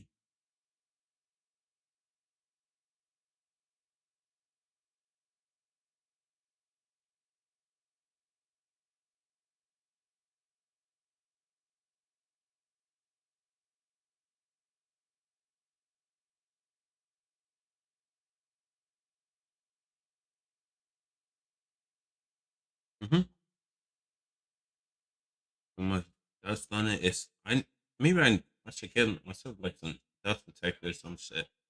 Hmm. Or maybe them rainbow fucking LED control, not controllers, keyboard. I don't know. I don't know what the fuck is the point of those though. Still, probably better. Maybe not. Not really. What am I trying to fuck up my eye for? Seeing 80,000 different. Actually, you can control this one though. So just making like red. What's the point of a no comment? No comment. Like, just some regular thing. There's something on my lip. Looks like it. Yeah. That's water, I think. Yo, I thought it was a spider crawling on me or some shit. There's no spider. Yeah, I'm cleaning. We'll be cleaning today. Bro, I cannot. Like I said, I still can't see the chat for some reason. Bro, literally, I open it. Yeah, I open it right now. I can see it right now. I need to get like one of them PCs with like, not PCs, like the, what's it called? You know what I'm talking about? The thing with like 2 monitors, them shit. So you can open like one thing, the app is gonna be connected with the other one, so you can see both while just one thing. That's why some YouTubers and people are usually sitting like this because like one right, there's one there and there's one there. You're just looking at the one screen that has everything on it, something like that. Okay, I think it's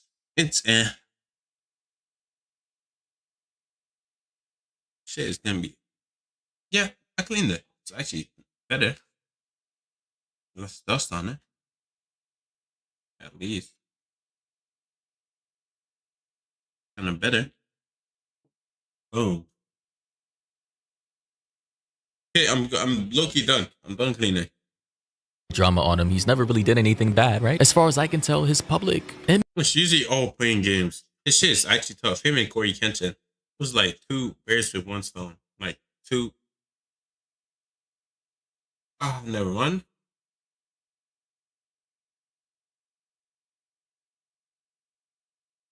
I said 2 bears with 1 stone. That was dumb.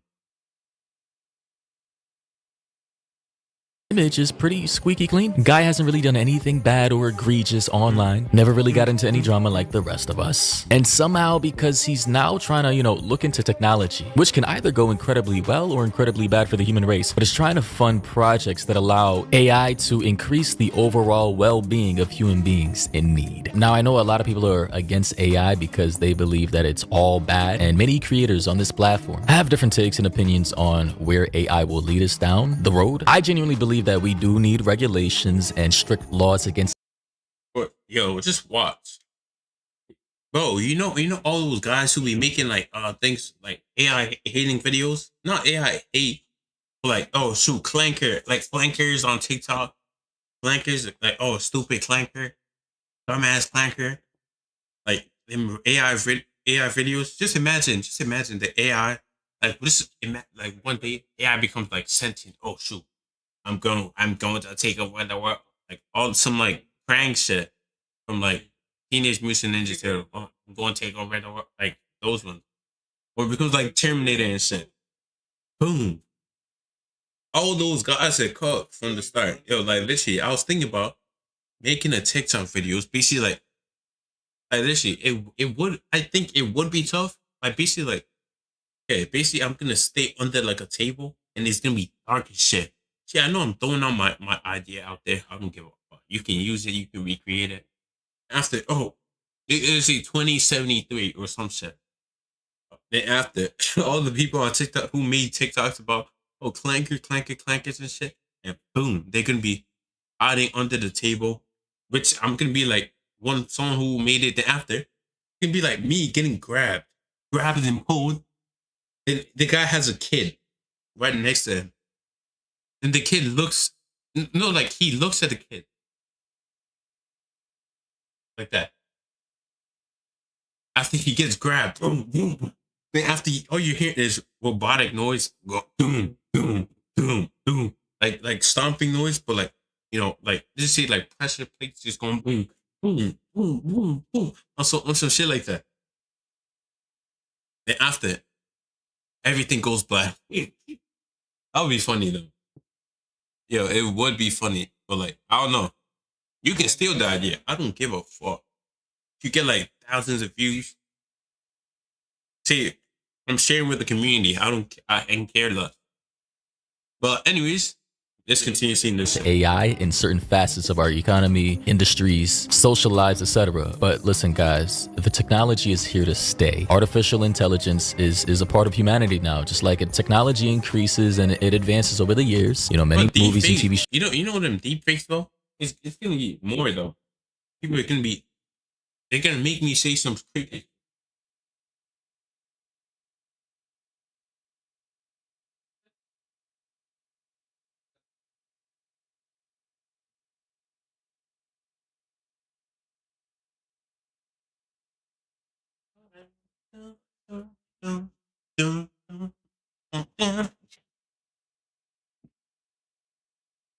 Yeah.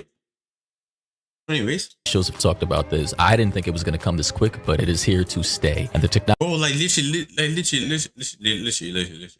Like, bro, like, what's I thinking about? What's I about to say? Fuck.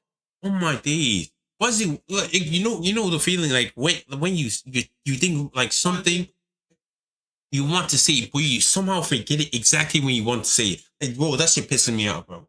Technology is out there, meaning that there are going to be bad actors out there, nefarious actors who will use it to oppress the human population. So the people who have this logic saying, okay, we shouldn't touch AI at all, but the bad people are going to touch it and they're going to use it for their purposes. And if we don't have people on our side, the good people, investing in artificial intelligent technologies that allow us to improve humanity for the good and well-being of basically what he's trying to say, invest your money in the video. So like in 10 years, you're going to be like, wilding.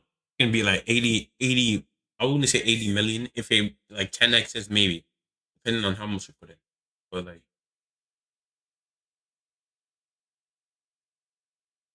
maybe like you're gonna get I don't know, maybe millions.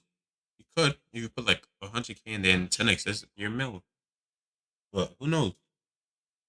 Then we're not going to have a fighting chance in the race. If the bad guys are utilizing technology that they can use to overpower everybody else while we're not doing anything, then we're going to be fucked in the future, long term. Historically, people never won wars just standing by and doing nothing and accepting defeat. That's not how that works. So at least somebody like Markiplier is investing in a company, by the way, as according to Dexerto, supporting a foundation called Real Good AI that's pursuing the creation of AI tools that help humanity rather than generating images and videos that are scrapped from databases. And I genuinely think that is a good thing. What I'm hearing is, maybe invest some money in there, at least a little bit. Let's say like $20 in there. So maybe it's gonna end up like Bitcoin or some shit. You're gonna do that, become boom. It's just gonna 1,000x, and you're a mil. Not a mil, but like, just whatever. Who knows what this organization can do one day? Possibly come up with sophisticated algorithms that can solve all types of terminal illnesses, tumors, cancers, diseases, help disenfranchised communities create financial plans that can get them out of poverty, create more energy efficient alternatives that help the goddamn planet and Mother Nature. Pause though, slow down. But like, think about it. Things like that, they're not people. Most people would want it, but some like let's say I wouldn't say billionaires. Some other people would not want it because like the person who created that shit would probably end up, you know, sleeping forever. Just saying, if it ends up going well, it's the person's probably gonna sleep forever. So like I'm not gonna see anything. It's low-key valid. It's gonna endanger because like let's see if you're cutting money that's going to like let's say I would say like you're creating like a cure or something. No one like 100% cure like something that's gonna you're never getting that shit. Certain people who are making money off it are not going to want to end it. They're not going to want to end it. Like let's say you create a cure for cancer. Some people are not gonna want it because you doing that's gonna cut off the money that's coming to like let's say like chemotherapy and shit. They're losing money by you creating that, so they're probably gonna offer you. You're not gonna, I'm just saying. I'm coming closer. I want to talk to you. Bring it in. If any of you need extra money in your pockets, extra bread, there's a quick way to do it. And it's not scanning. Oh my days. This nigga is sponsored. Literally that. Oh my days. You can then select. Oh my days. Shut up. Provide AI support to organizations doing good while improving AI methodology for humanity. We use our expertise in research, data, science, and nonprofits to support partners to advance the great work they are already doing for a brighter future. And personally, how is this gonna work though? Are they gonna like have like test dummies to test shit on? They see they create like a formula for it to help with let's say malaria or something, cure for malaria. See they create it. Do they have like test dummies to like test it on? Like just random people, let's see, test out the syrup. Does it work? Does it like test it out on them?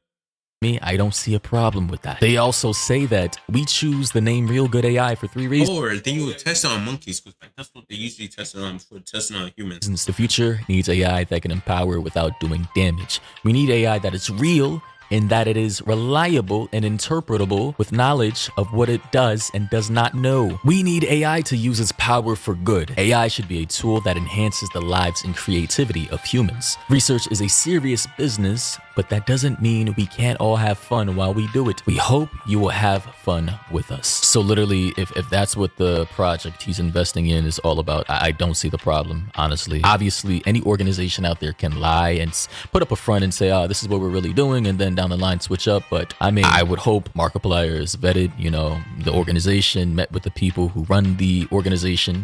Based off of the social media links they have attached to the organization, this seems to be one of the team members here, Dr. Amanda Mukens.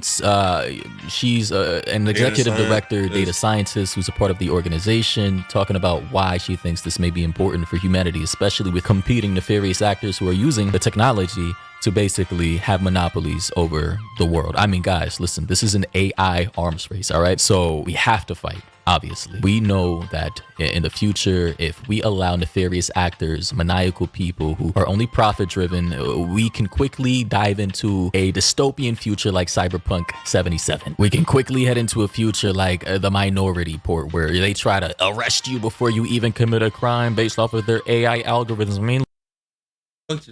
I mean, how to flip is that even arrest you before you commit a crime? They might have like some chip in your head or some shit. Brain scan. Dude, he thought about killing, stabbing, or attacking someone. Oh shoot, we're gonna be in front of the door. This some UK shit, bro. The UK, British, yeah, bro. Where they try to arrest you before. It's definitely some UK shit. Before you even commit a crime based off of their AI algorithms. Arresting you for just your tweets, bro.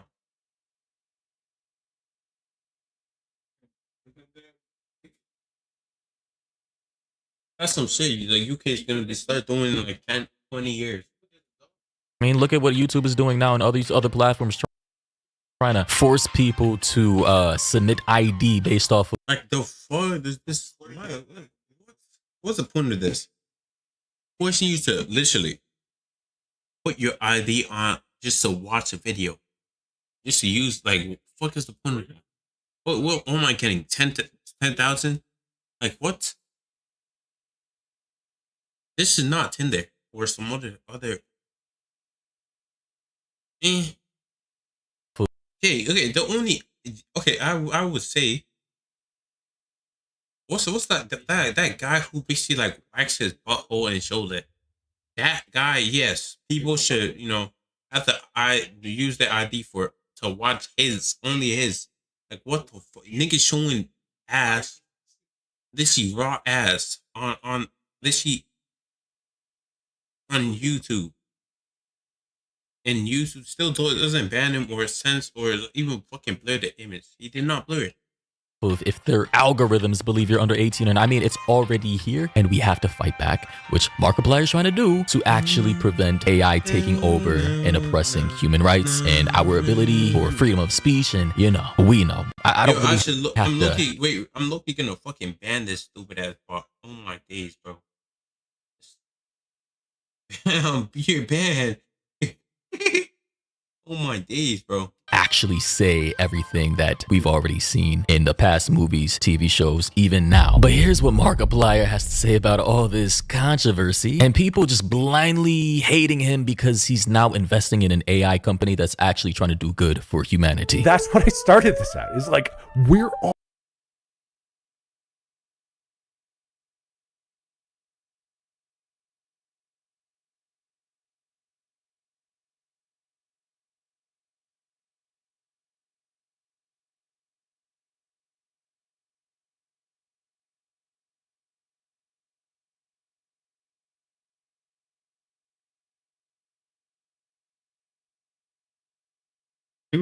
Two-man secured.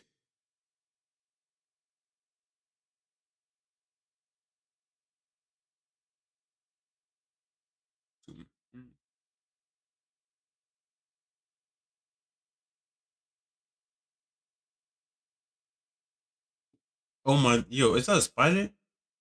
Oh shit, never mind. on the same side. We're absolutely on the same side, and there's a side here. Yeah, because like, okay, I think I know why people are low-key doing this, because like this, if you literally are uncertain about, maybe, I don't know, like people are just fucking stupid. That's okay. That's just how it starts. People are just fucking idiots. I cannot even lie to you. I literally, you put something at a higher price, and people, literally, I'm just using like fucking,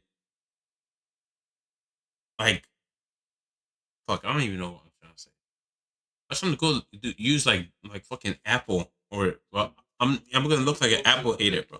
No, it is what it is. That is for the betterment of Yeah, I don't give a fuck. I'm gonna do it either ways. Yeah, basically like Apple, basically putting it at a higher price, and like their phones at a high price. Oh, $1,000 for a fucking pencil. I know it's not a pencil, but like they price some shit, and niggas are actually probably are going to buy that shit every single year just for a fucking new extra camera. Meanwhile, and pricing that shit literally $800, $1,000. Everyone lining up. Oh shoot! Ooh, an extra camera. This is gonna be nice. It's gonna be nice. Ooh. I got extra camera. Meanwhile, that shit can only zoom. Oh, that's just an extra 3x. Extra, just a little bit of zoom. Meanwhile, fucking let's see some app from Android from like 2010 has that same shit with better quality or some shit. I don't know. It's crazy though. It is what it is.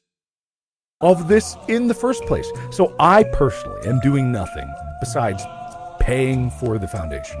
That is the only thing that I'm doing in this, the only thing I've been doing. But it's something that I've talked about because I don't know how that correlates, bro. Because it's important to understand. To fight something, you have to understand what you're fighting, right? You have to. It's something that I don't even fully understand. But if you want to change something, you have to understand it. You have to try to understand it. Yup, you gotta have some skin in the game. You gotta have a dog in the fight. Because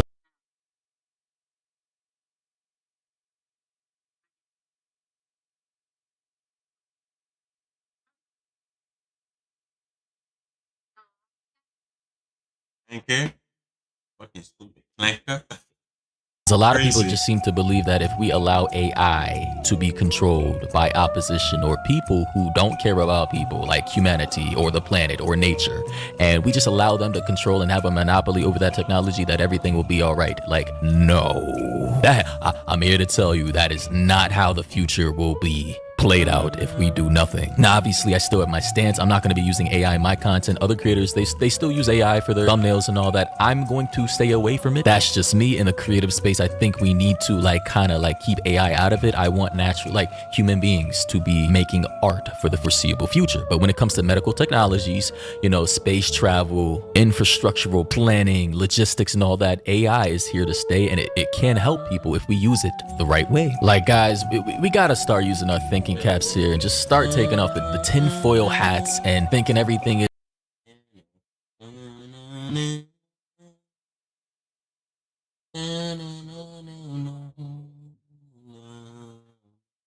a conspiracy. Genuinely speaking, we need more nuance and logical thinking, because in this day and age, everything is just super emotional. Everybody's just divided on petty bullshit, and they don't actually think about what is happening on their screens, and they just regurgitate what everybody else is saying without actually coming to a rational conclusion for yourselves. And honestly, it's just letting me know that if a person like Markiplier, even a Corey Kenshin recently, can be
Thank you, my nigga, man.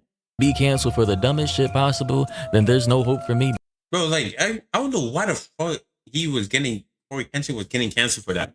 Just looking at ads. Or he said he wasn't. He was looking at the I don't know what he said he was looking at. Like, bro, isn't that normal thing to do? It's like looking at my hand. Let's say if something, let's say something, I want to say something that you don't know is there, and it somehow popped up. Would you look at it or not? Yes, you would look at it. Oh shoot! Oh, looked at my hand. I would say you're getting canceled for that. Ooh, I saw you. Why are you looking? Ooh. Bruh, count my days are done. Eventually, days are literally numbered because I'm likely, in comparison to them, considered a controversial figure based off the things I say in my videos, all right? There's a lot of people who like my content. There's a lot of people who hate my content. I fully accepted that. But in this video, I just want to say, Markiplier, bro, dude, what you're doing right now is a good thing, right? We have many different timelines for the future, right? Two distinct timelines, all right? We can either head into a Star Trek-like timeline where everybody gets access to, you know, free healthcare, and we live in a post-scarcity future where, you know, we can travel the stars and colonize other planets, and we have an abundant amount of energy, you know, harvesting our star's energy, right? Not destroying our planet, essentially, keeping the oceans clean and animals happy and everything, right? Or we can head into a future where it's like the Minority Report, Altered Carbon, the fucking Terminator, iRobot, where we are oppressed, most likely, bro. people are poor, the wealth gap is crazy. Like a Alita Battle Angel with a city in the sky that is only reserved for the richest people on the planet, who make up less than 1% of the population. Is this what you people want? I mean, good God, I don't want to make this video too long. I just wanted to cover the subject because, you know, guys, not everything is black and white. We need more nuanced approaches to talking about things like this that could affect every single life on this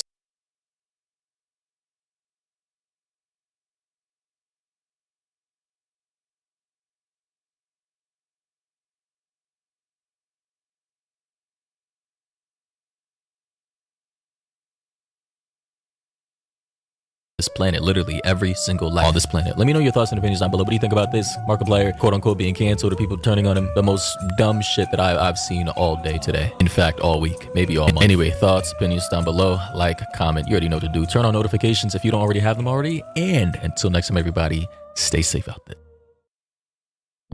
So,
What the flip?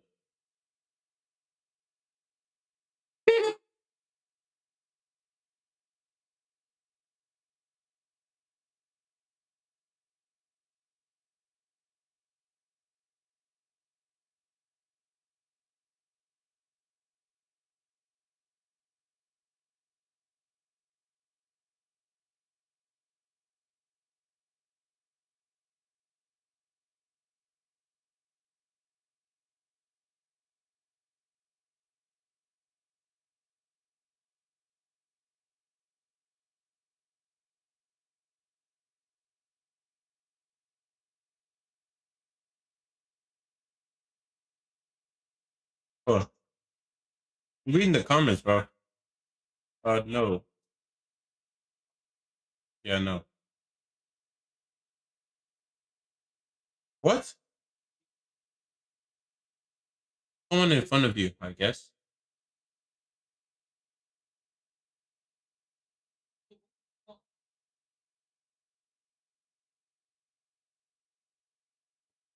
Oh shit! Yeah. people are I really. What? Wait, did I? Wait, am I slow? Wait, did I guess so. I guess I finished it. I don't remember finishing it, but like I guess so. Oh, yo, Think this you is know what I who's was strong- thinking about watching this. Dr. Manhattan versus Franklin. What's the Richard?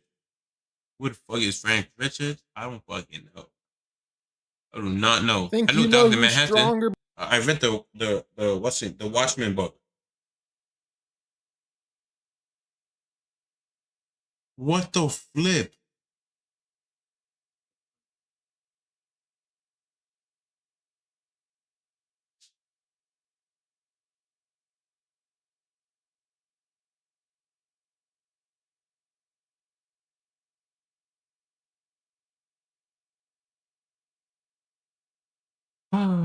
No comment.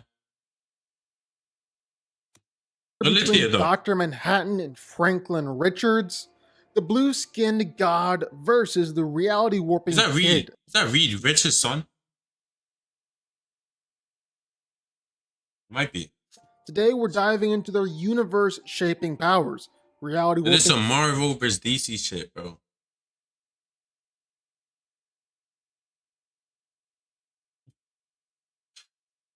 feats and cosmic dominance to finally decide. Mm-hmm.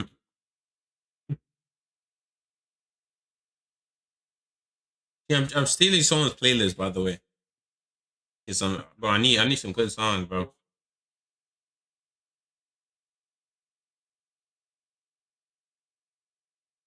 I'm taking it. Huh? No. I don't know who did not finish their food for some reason. Why the fuck you take it just for you not to finish it? Like, that's some dumb shit. Let me find the art. Okay, Many Nights. I'm guessing that's a good song, I think. I do not know. What the I closed it. No. Only remember Many Nights. Many Nights. Okay. Many Nights. Yes, I got it. Many nights. Like, is that even good? Am I gonna have to listen to it? I should listen to it on Spotify, but like, maybe.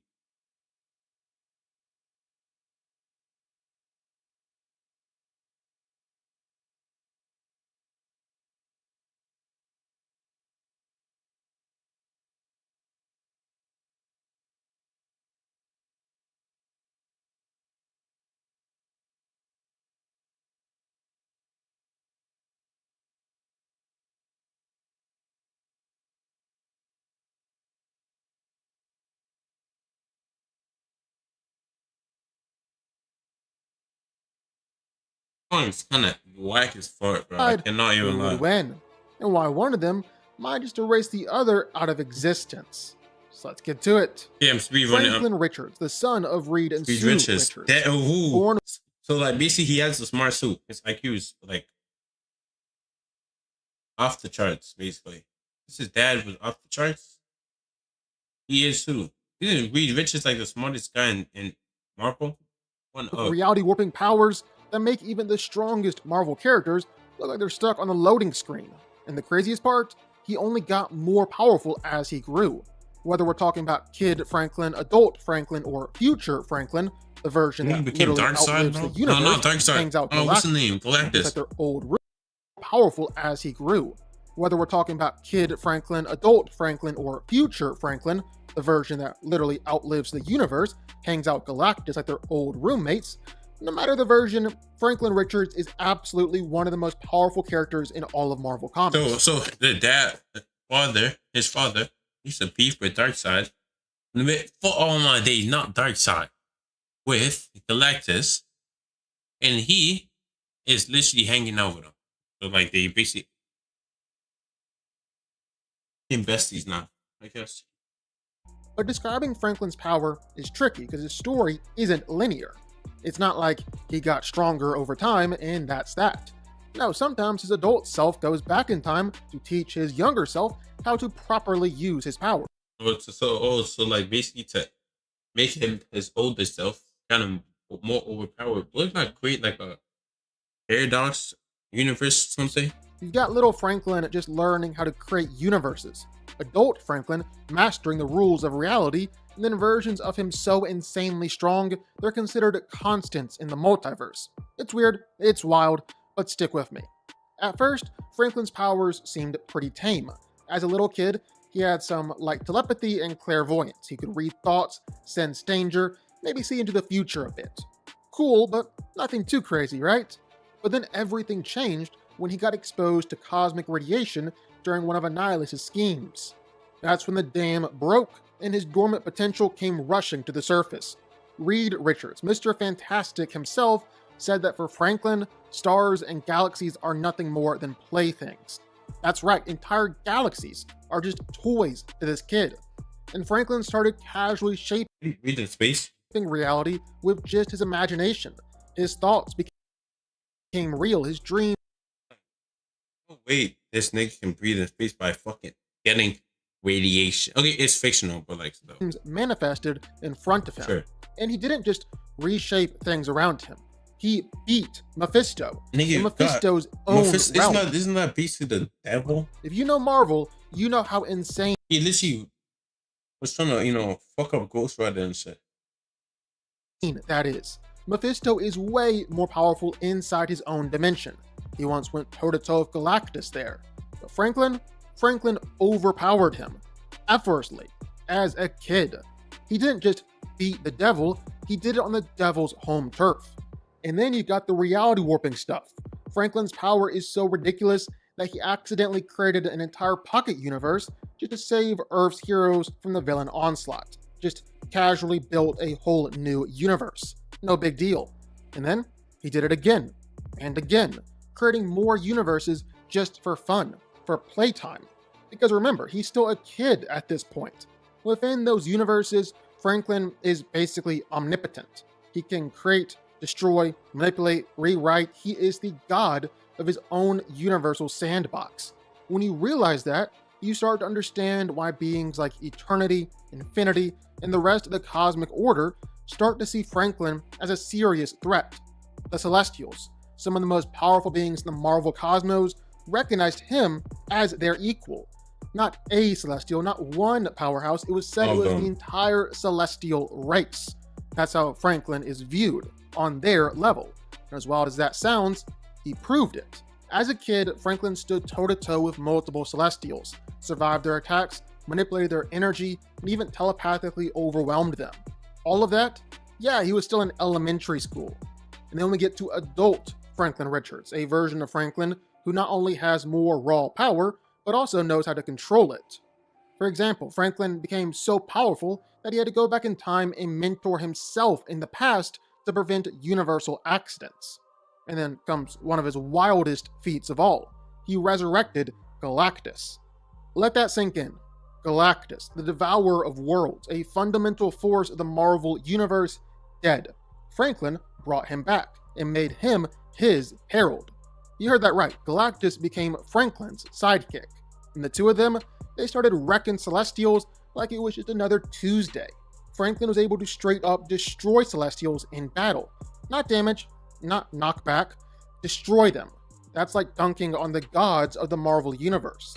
And it doesn't just stop there, because after the multiverse shattering events of Secret Wars, Franklin teamed up with Molecule Man, another insanely powerful reality warping character, to rebuild the entire Marvel multiverse. Franklin created the universe, Molecule Man stabilized them, together they reshaped Marvel's reality. And later on, when Franklin reflects on it all, he casually admits, yeah, I've created multiverses before. And the kicker? He hadn't even pushed himself yet. He hadn't let his imagination truly run wild, which is terrifying. Because Franklin Richards isn't just a mutant, he isn't just the son of the Fantastic Four, he's a walking creation engine, a reality sculptor, a childlike god whose imagination literally shapes existence. He's one of the most powerful heroes in Marvel history, and one of the most powerful cosmic beings ever written in comics. There are very few characters who can go toe-to-toe with Franklin Richards at full potential.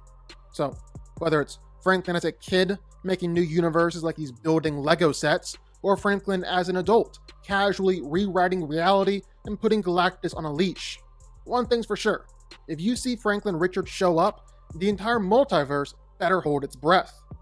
John Osterman didn't start off as a god. He was just a normal, soft-spoken... Where's War Scourge? I don't know any of these. The Hulk guy, I remember him. I don't know the lady. Isn't that his girl?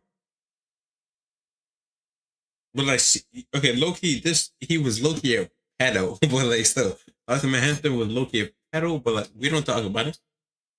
Where's War Scourge? War Scourge, the nigga with spots on this thing, bro. Oh yeah, Dr. Manhattan killed him. I forgot about that one. Nuclear physicist, your classic lab coat type. He went into some fucking what was it called? I said disintegrated them, and 3 days later, this nigga spawned back. But as comic book fate would have it, he found after he started tapping everyone, guys, girls, everyone could take it. That was his code. Oh, as long as he took the thing, there's a hole. As long as there's a hole, there's a goal. That's his memo. Initially, that was his memo. As long as you had a hole, he's going in there. And once he goes in there, you're getting cancer. You're getting cancer, bro. Found himself in the middle of a freak accident during a he literally met her when she was like 16, and he tapped her. Particle test. Of course he did, because in the world of comics, particle accelerators and radiation chambers are just adult jungle gyms. Now, normally something like that turns you into a superpowered spider guy or a big green rage monster. But John got vaporized, as in fully disintegrated. And then he came back. But not just back, not human. Yeah, 4 days later. He reassembled himself on a he went from fucking things, skeletons, and all this other things that they're appearing. Like each certain day, not the same day, like skeleton, then after let's say like a week later, something, let's say like organs later. The whole muscles, the quantum first, level emerged as something the world had never seen. A being of pure energy. What destroyed, created a new universe. Existing outside the normal rules of time and space. That's how Dr. Manhattan was born, a living god. In the Watchmen universe, he's easily the most powerful being in existence. He can manipulate matter and energy with a thought, phase through solid objects, regenerate his body from nothing, and casually teleport anywhere in the universe, because walking is just too inefficient.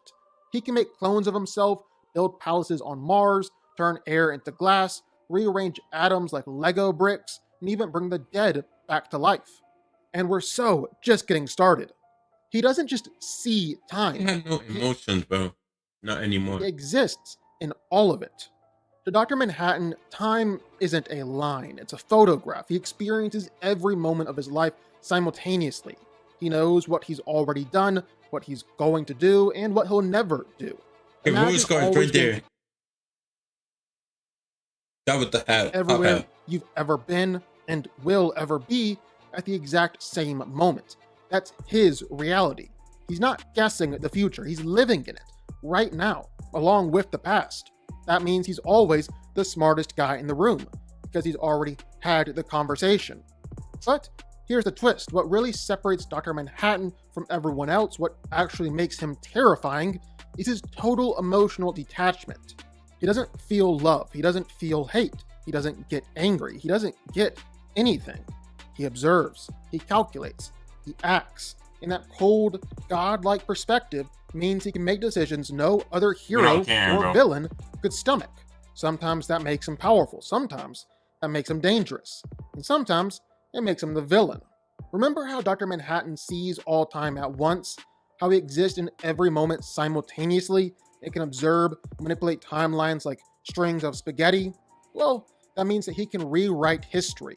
Literally, he can alter past events, shift the future, or change entire timelines from the outside in. He could save Krypton, prevent every superhero origin story, erase any villain, and rewire your whole life if he felt like it.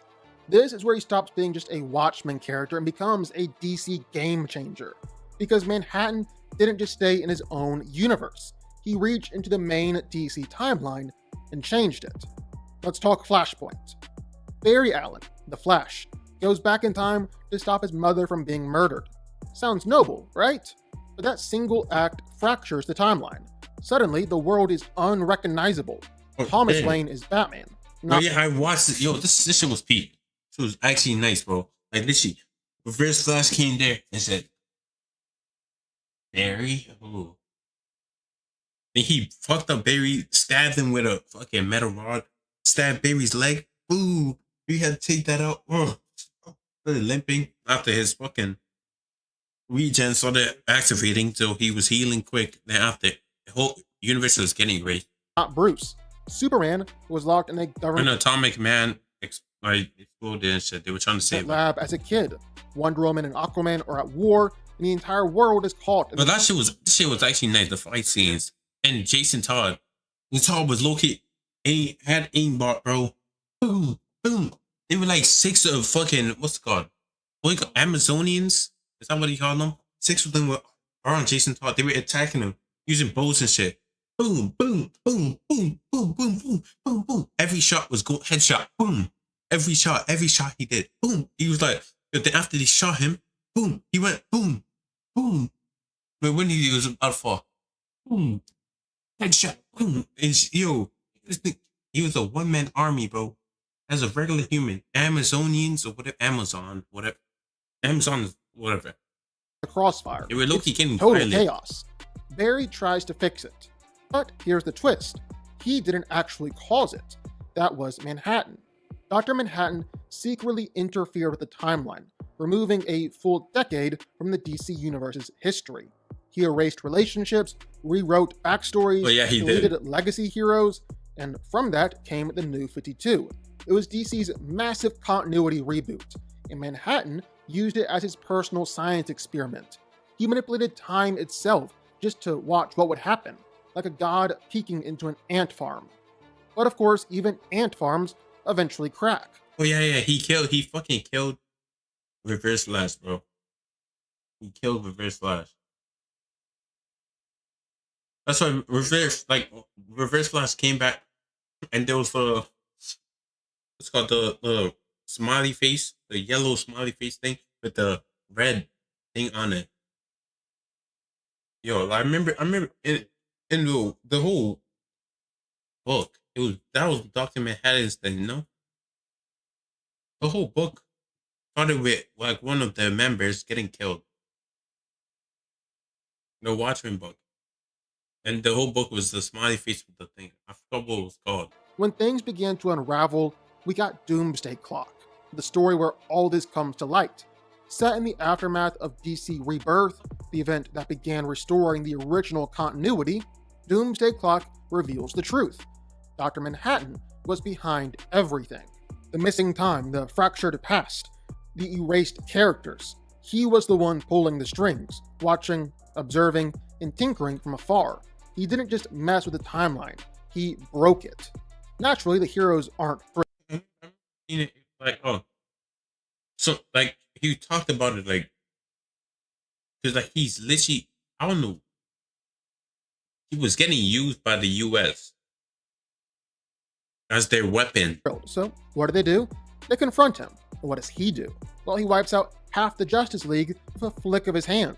Green Lanterns try and fight him, he disarms them effortlessly. Magic users, doesn't work. To him, magic is just another pattern of subatomic probabilities. Superman, he's powerful, but even he's no match for Manhattan's omniscience and cosmic power. They all lose, because they were never going to win. You can't outfight someone who already knows how the battle ends. But in a surprising twist, Manhattan ends the story, not with a show of force, but with a change of heart.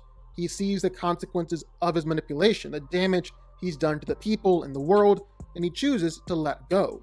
He restores the lost time, he gives back the histories of the characters, and he resets the DC universe, this time choosing not to interfere. He even destroys the DC metaverse, a unique universe tethered to the main continuity, and allows a new one to begin, this time without his influence. Then he leaves the DC timeline altogether. But of course, This is comics that wasn't the end, because somewhere out in the dark multiverse, someone else found Manhattan's power. Enter Dark Knight's Death Metal, a metal as hell event filled with twisted nightmare versions of Batman from alternate universes. And leading the charge, Batman, bro? the Batman Who Laughs, a Batman Joker-infected Batman with no morality and endless contingency plans. Well, it turns out that one of those contingency plans involved... He transferred his Batman transferred his mind to like Dr. Manhattan's body, something like that. Dr. Manhattan. See, in another part of the multiverse, a Bruce Wayne had discovered the comedian's button and started experimenting with an intrinsic field generator of his own. The Batman Who Laughs, well, he locked that Bruce in the machine and turned him into a Manhattan-level being, just like John Osterman. But before that Bruce could fully ascend, the Batman Who Laughs lobotomized him and kept his body in storage. Later, with help from some twisted Alfreds and multiversal surgery, he implants his own brain into that omnipotent Bruce's body. The result? The Darkest Knight, a fusion of Batman's sadistic mind and Manhattan's god-tier power. And he's strong enough to challenge Perpetua, the literal mother of the multiverse. Didn't he beat her? She He created beat her, the bro. Monitor, the Anti-Monitor, and the World Forger. She shaped existence itself. And this Manhattan-powered Batman beats her. That's how broken this level of power is. Eventually, it takes Wonder Woman, now upgraded with Manhattan's Crisis Energy herself, to stop the Darkest Knight. Their battle spans across time, space, and multiversal history, ending with her ultimate sacrifice to reboot the universe yet again. And what all this tells us is simple. Dr. Manhattan isn't just powerful, he's foundational. His power bends the rules of reality so hard they snap. Even a corrupted version of him is enough to beat the creator of all existence. So imagine what the original can do, if he really wanted to. If DC Comics is a house of cards, Dr. Manhattan is the kid with a leaf blower. He's not just strong, he's not just smart, he's the cheat code the writers use when they want to break everything and then rebuild it from scratch. A walking reset button in glowing blue skin. Whether he's rewriting time, ending universes, or just floating naked on Mars thinking about life, one thing's clear. Dr. Manhattan isn't just a god in the DC universe. He's the reason it exists the way it does at all. So, who wins? Well, let's break it down. Now, both of these guys, they're universal at the very, very least, as in they can literally create universes. In fact, they've both created a whole bunch of them, to the point where it can be said that both have straight up created multiverses before. Of course, how they went about this is a little bit different. Like Franklin appears to be able to create fully functioning universes in an instant, and inside those universes, he creates everything. But then he needed Molecule Man to tether all these universes together into one singular multiverse. On the other hand, Dr. Manhattan is a universal constant, meaning a single him exists across all realities at once. And because of that, he's able to steer and manipulate events happening in universe in ways that allow them to branch off and become entirely new realities. Like that one moment where he moved a Green Lantern ring just a few inches to the left, and that change alone kickstarted a whole new universe. But then regardless of how he made them, Dr. Manhattan was able to affect all of these universes at once, as he erased them all and then brought it together to restart everything from scratch. The only thing Manhattan couldn't fully control? Superman, because Superman functions as a sort of universal anchor. Every timeline, every Earth, every reality has to have its Superman. Anyway, both Franklin and Manhattan are confusing characters, but both are at minimum operating on a multiverse creating scale. But there are a few things that tip the scale in Dr. Manhattan's favor. Now, Franklin definitely has some crazy feats, his biggest combat showing destroying Celestials. And you can scale Celestials pretty high. They've been treated as multiversal and even abstract level beings in some stories. At the very least, they're far above Skyfathers like Odin, Zeus, and others. So if Franklin is going blow for blow with the best of the Celestials, that's very impressive. But then here's the problem. Celestials are also sometimes treated like jokes. Sentry one-shots them. Hulk overpowers them. Thor sends them packing. So while Franklin destroying Celestials is a flex, it's not a consistently high tier one. Then there's the fact that they probably nerfed them, bro. is more powerful than Galactus, and even considers himself to be a universal constant alongside of him, the utmost creator versus the ultimate destroyer. Franklin is destined to outlive the current universe and see the creation of the next one. So yeah, he is absurdly powerful. However, Dr. Manhattan, he's so powerful that even Mr. Mxyzptlk is scared of him. Yes, Mr. Mix, the fifth dimensional imp who treats the entire DC universe like a game, who can rewrite, unwrite, or destroy universes at will, he's afraid of Dr. Manhattan, which is insane, because Mr. Mix can do basically everything Franklin Richards can, and more, and he sees Manhattan as a threat. That alone paints a pretty clear picture of just how high Manhattan sits on the cosmic ladder. And then you have the Batman Who Laughs. When he stole Dr. Manhattan's powers and became the Darkest Knight, he fought Perpetua, one of the hands of the greater Omniverse, a being who literally created the original DC multiverse, the mother of the Monitor, the Anti-Monitor, and the World Forger. The Darkest Knight beat her, and not just beat her, but tore apart stories across the multiverse in a fight that echoed across all levels of reality. Now, technically, that wasn't Dr. Manhattan himself, but it also wasn't the full extent of Manhattan's power. The Darkest Knight only had a fraction of Manhattan's true energy, and even with just that, he was operating on a scale far beyond anything we've seen from Franklin Richards. So, here's the deal. Franklin Richards has the potential to one day surpass Dr. Manhattan. He's got the imagination, the cosmic standing, the raw energy, and the narrative space to go beyond.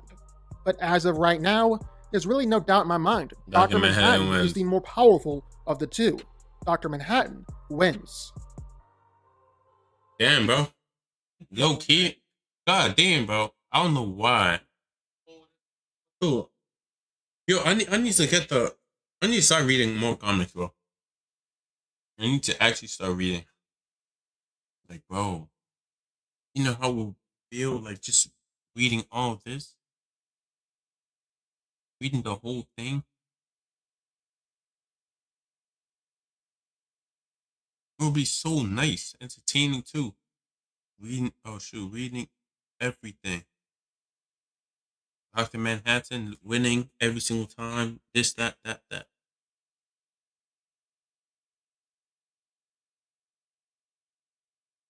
Yeah, basically, like, damn. Low-key, I should go to sleep. I should honestly go to sleep. Okay, let me watch like two more. Speed run. I'm gonna put it on 1.5. Yeah, okay. Yo, Roblox is this video isn't gonna be. Yo, Roblox is trying to sue this guy. Like, yo, slept. Yo, like, listen. See, what is Roblox doing? First, they did it to Miss, what's the name? Ruben Sim, because he was getting predators off the. What's with them and predators, bro? Roblox and predators. Guys, enough. I wonder what they're thinking. This video isn't going to be your typical video. This video is actually a call for help, and I need everybody to... Even Discord too. Discord removed the bot that was basically to warn people about certain predators in the group. These like predator groups. It's like these guys that were posting like Roblox corn and creating it. And there were a lot of people in the group, like over 10,000 people. And so Ruben Sim, I watched the video. Ruben Sim basically created like a bot that scans the group and finds all the Roblox username. And after this, it's just there for people from like, it's just there to scan, to find out like who joins it and all this other people. Who in groups like that. Finds groups like that and just, scans it. And he does that. Other people download the bot or add it to their servers, and boom, it bans everyone that's in that server. If they join your server, it bans them automatically. And Ruben said it was helping just for Roblox, just to fucking Roblox and Discord, just to do some stupid shit.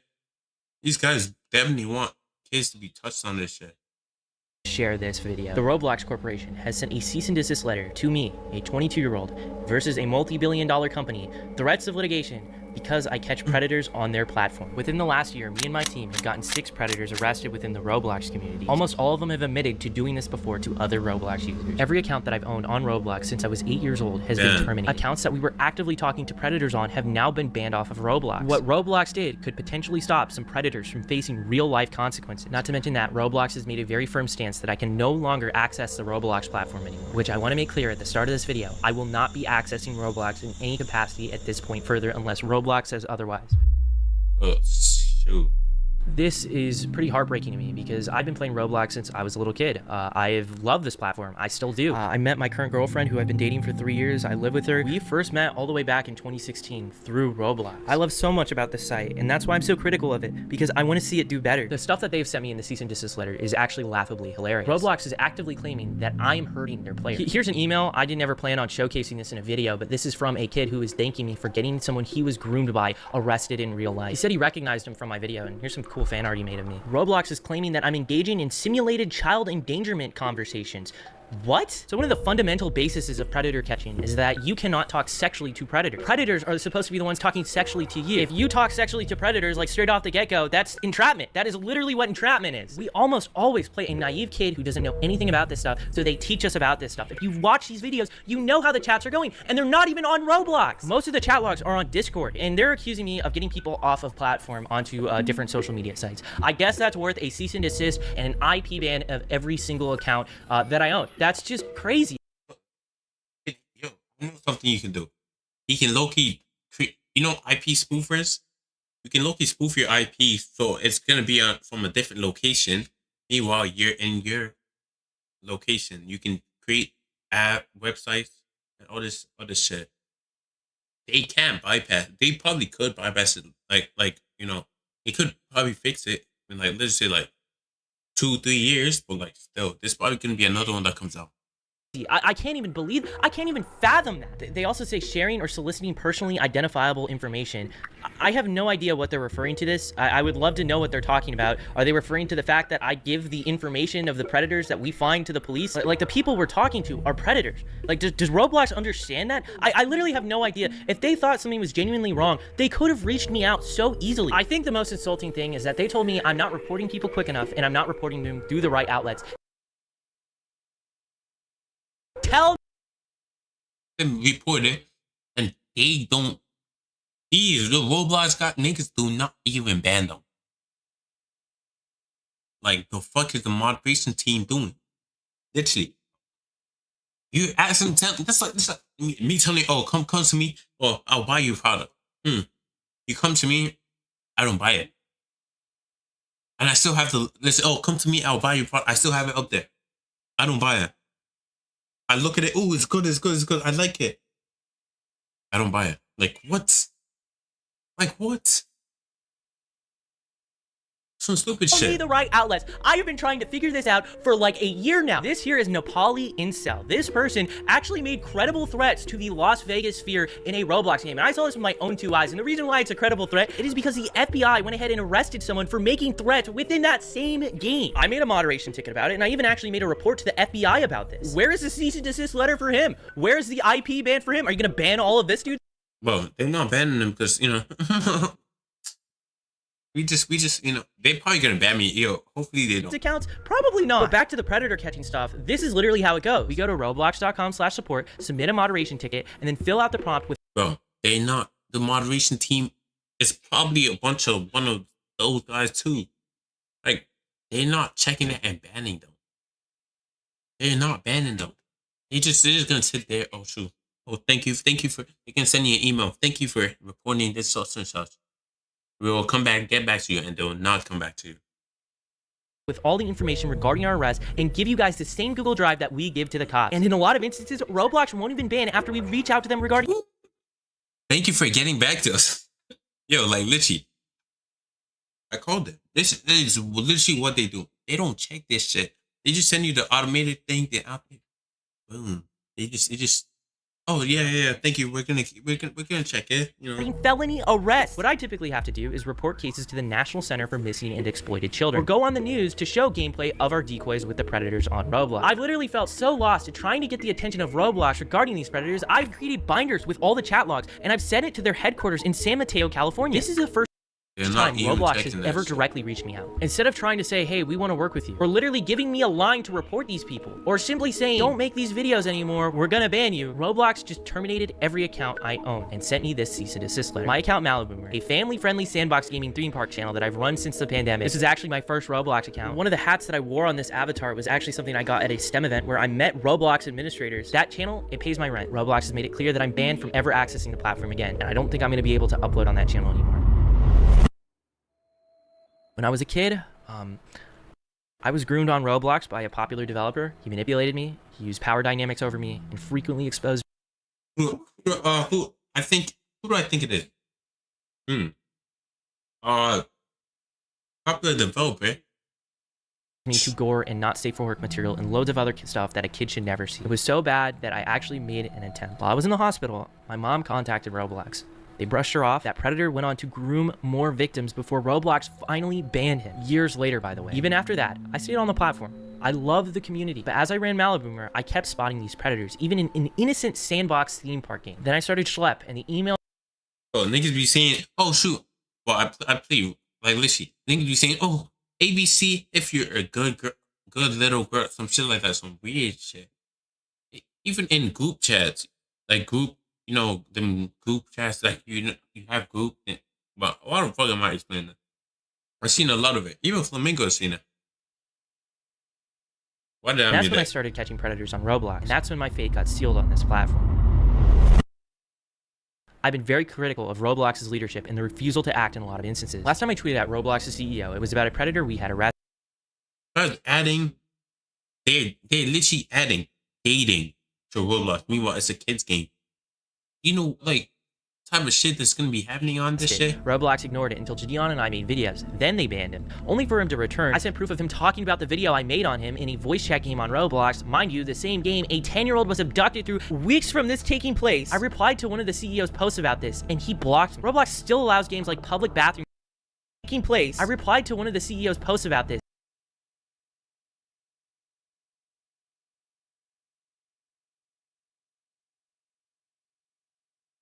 And he blocked. Damn. Roblox still. Yo, he should contact the guy's daughter. And David Bazuski's whatever. Yeah, he has a daughter, and I think his son too. They low-key contact them. They will low-key be a better to get to the dad. Still allows games like Public Bathroom Simulator where naked shower together. This has millions of plays, and Dollhouse Roleplay, which also has millions of That's Dollhouse Roleplay was literally the original fucking dating sim.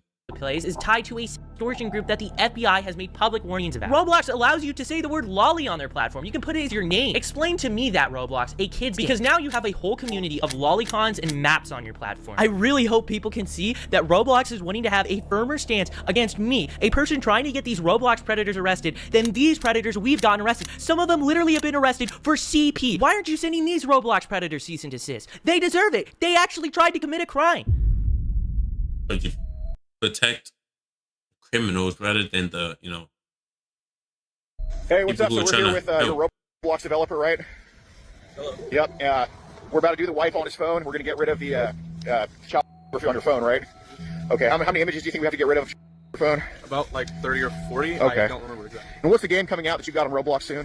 Undertale. Hell yeah, we're gonna make this game successful. Undertale? Man, this is definitely some very scary times. I'm just trying to stop what happened to me when I was a kid from happening to other people, and now I'm facing threats of litigation from a multi-billion-dollar company. Since my career and revenue streams are on the line, I have a site. It's called Schlep.tv. If you want to support my work and what we do and allow us to keep catching predators in the future, feel free to go ahead and support us over there. The most important thing we can all collectively do right now is share what is going on with Roblox. Tell your parents, Tell your congressman, tell a journalist if you know one. And if any of them are interested, I'm more than willing to share my story, even to the people at Roblox. Even after all this, I am just trying to make a difference and help. I'm trying to stop what happened to me as a kid to happen to future kids. How can you see that as a bad thing? I genuinely can't comprehend it. One final word I'm ending this off on, to Roblox. I have no plans of revisiting the platform. I will not be making a new account. I will not be going back on the site. Roblox this video, some stupid ass, dumbass time, bro. Like, what the fuck? Like, literally, what? Like, is this protecting the predator and not the kids? And it's going to supposedly a child-friendly and child-safe environment. Like, is it just 2025? Like, niggas are just weird like this? Like, literally, why would put everybody in doing it? But quote unquote, they claim, oh, protect kids. Protect the kids. Meanwhile, they're protecting everything but the kids. Like, life. Like, god damn. Oh, I don't know what to say. But I guess that's basically, yeah, I'm going to sleep. I'm not watching this. It's probably tomorrow. Maybe tomorrow. Damn. Yo, did I, yo, I might, yo, y'all be safe. Yo, I should be safe. Boom. I'm still in this, I can tell.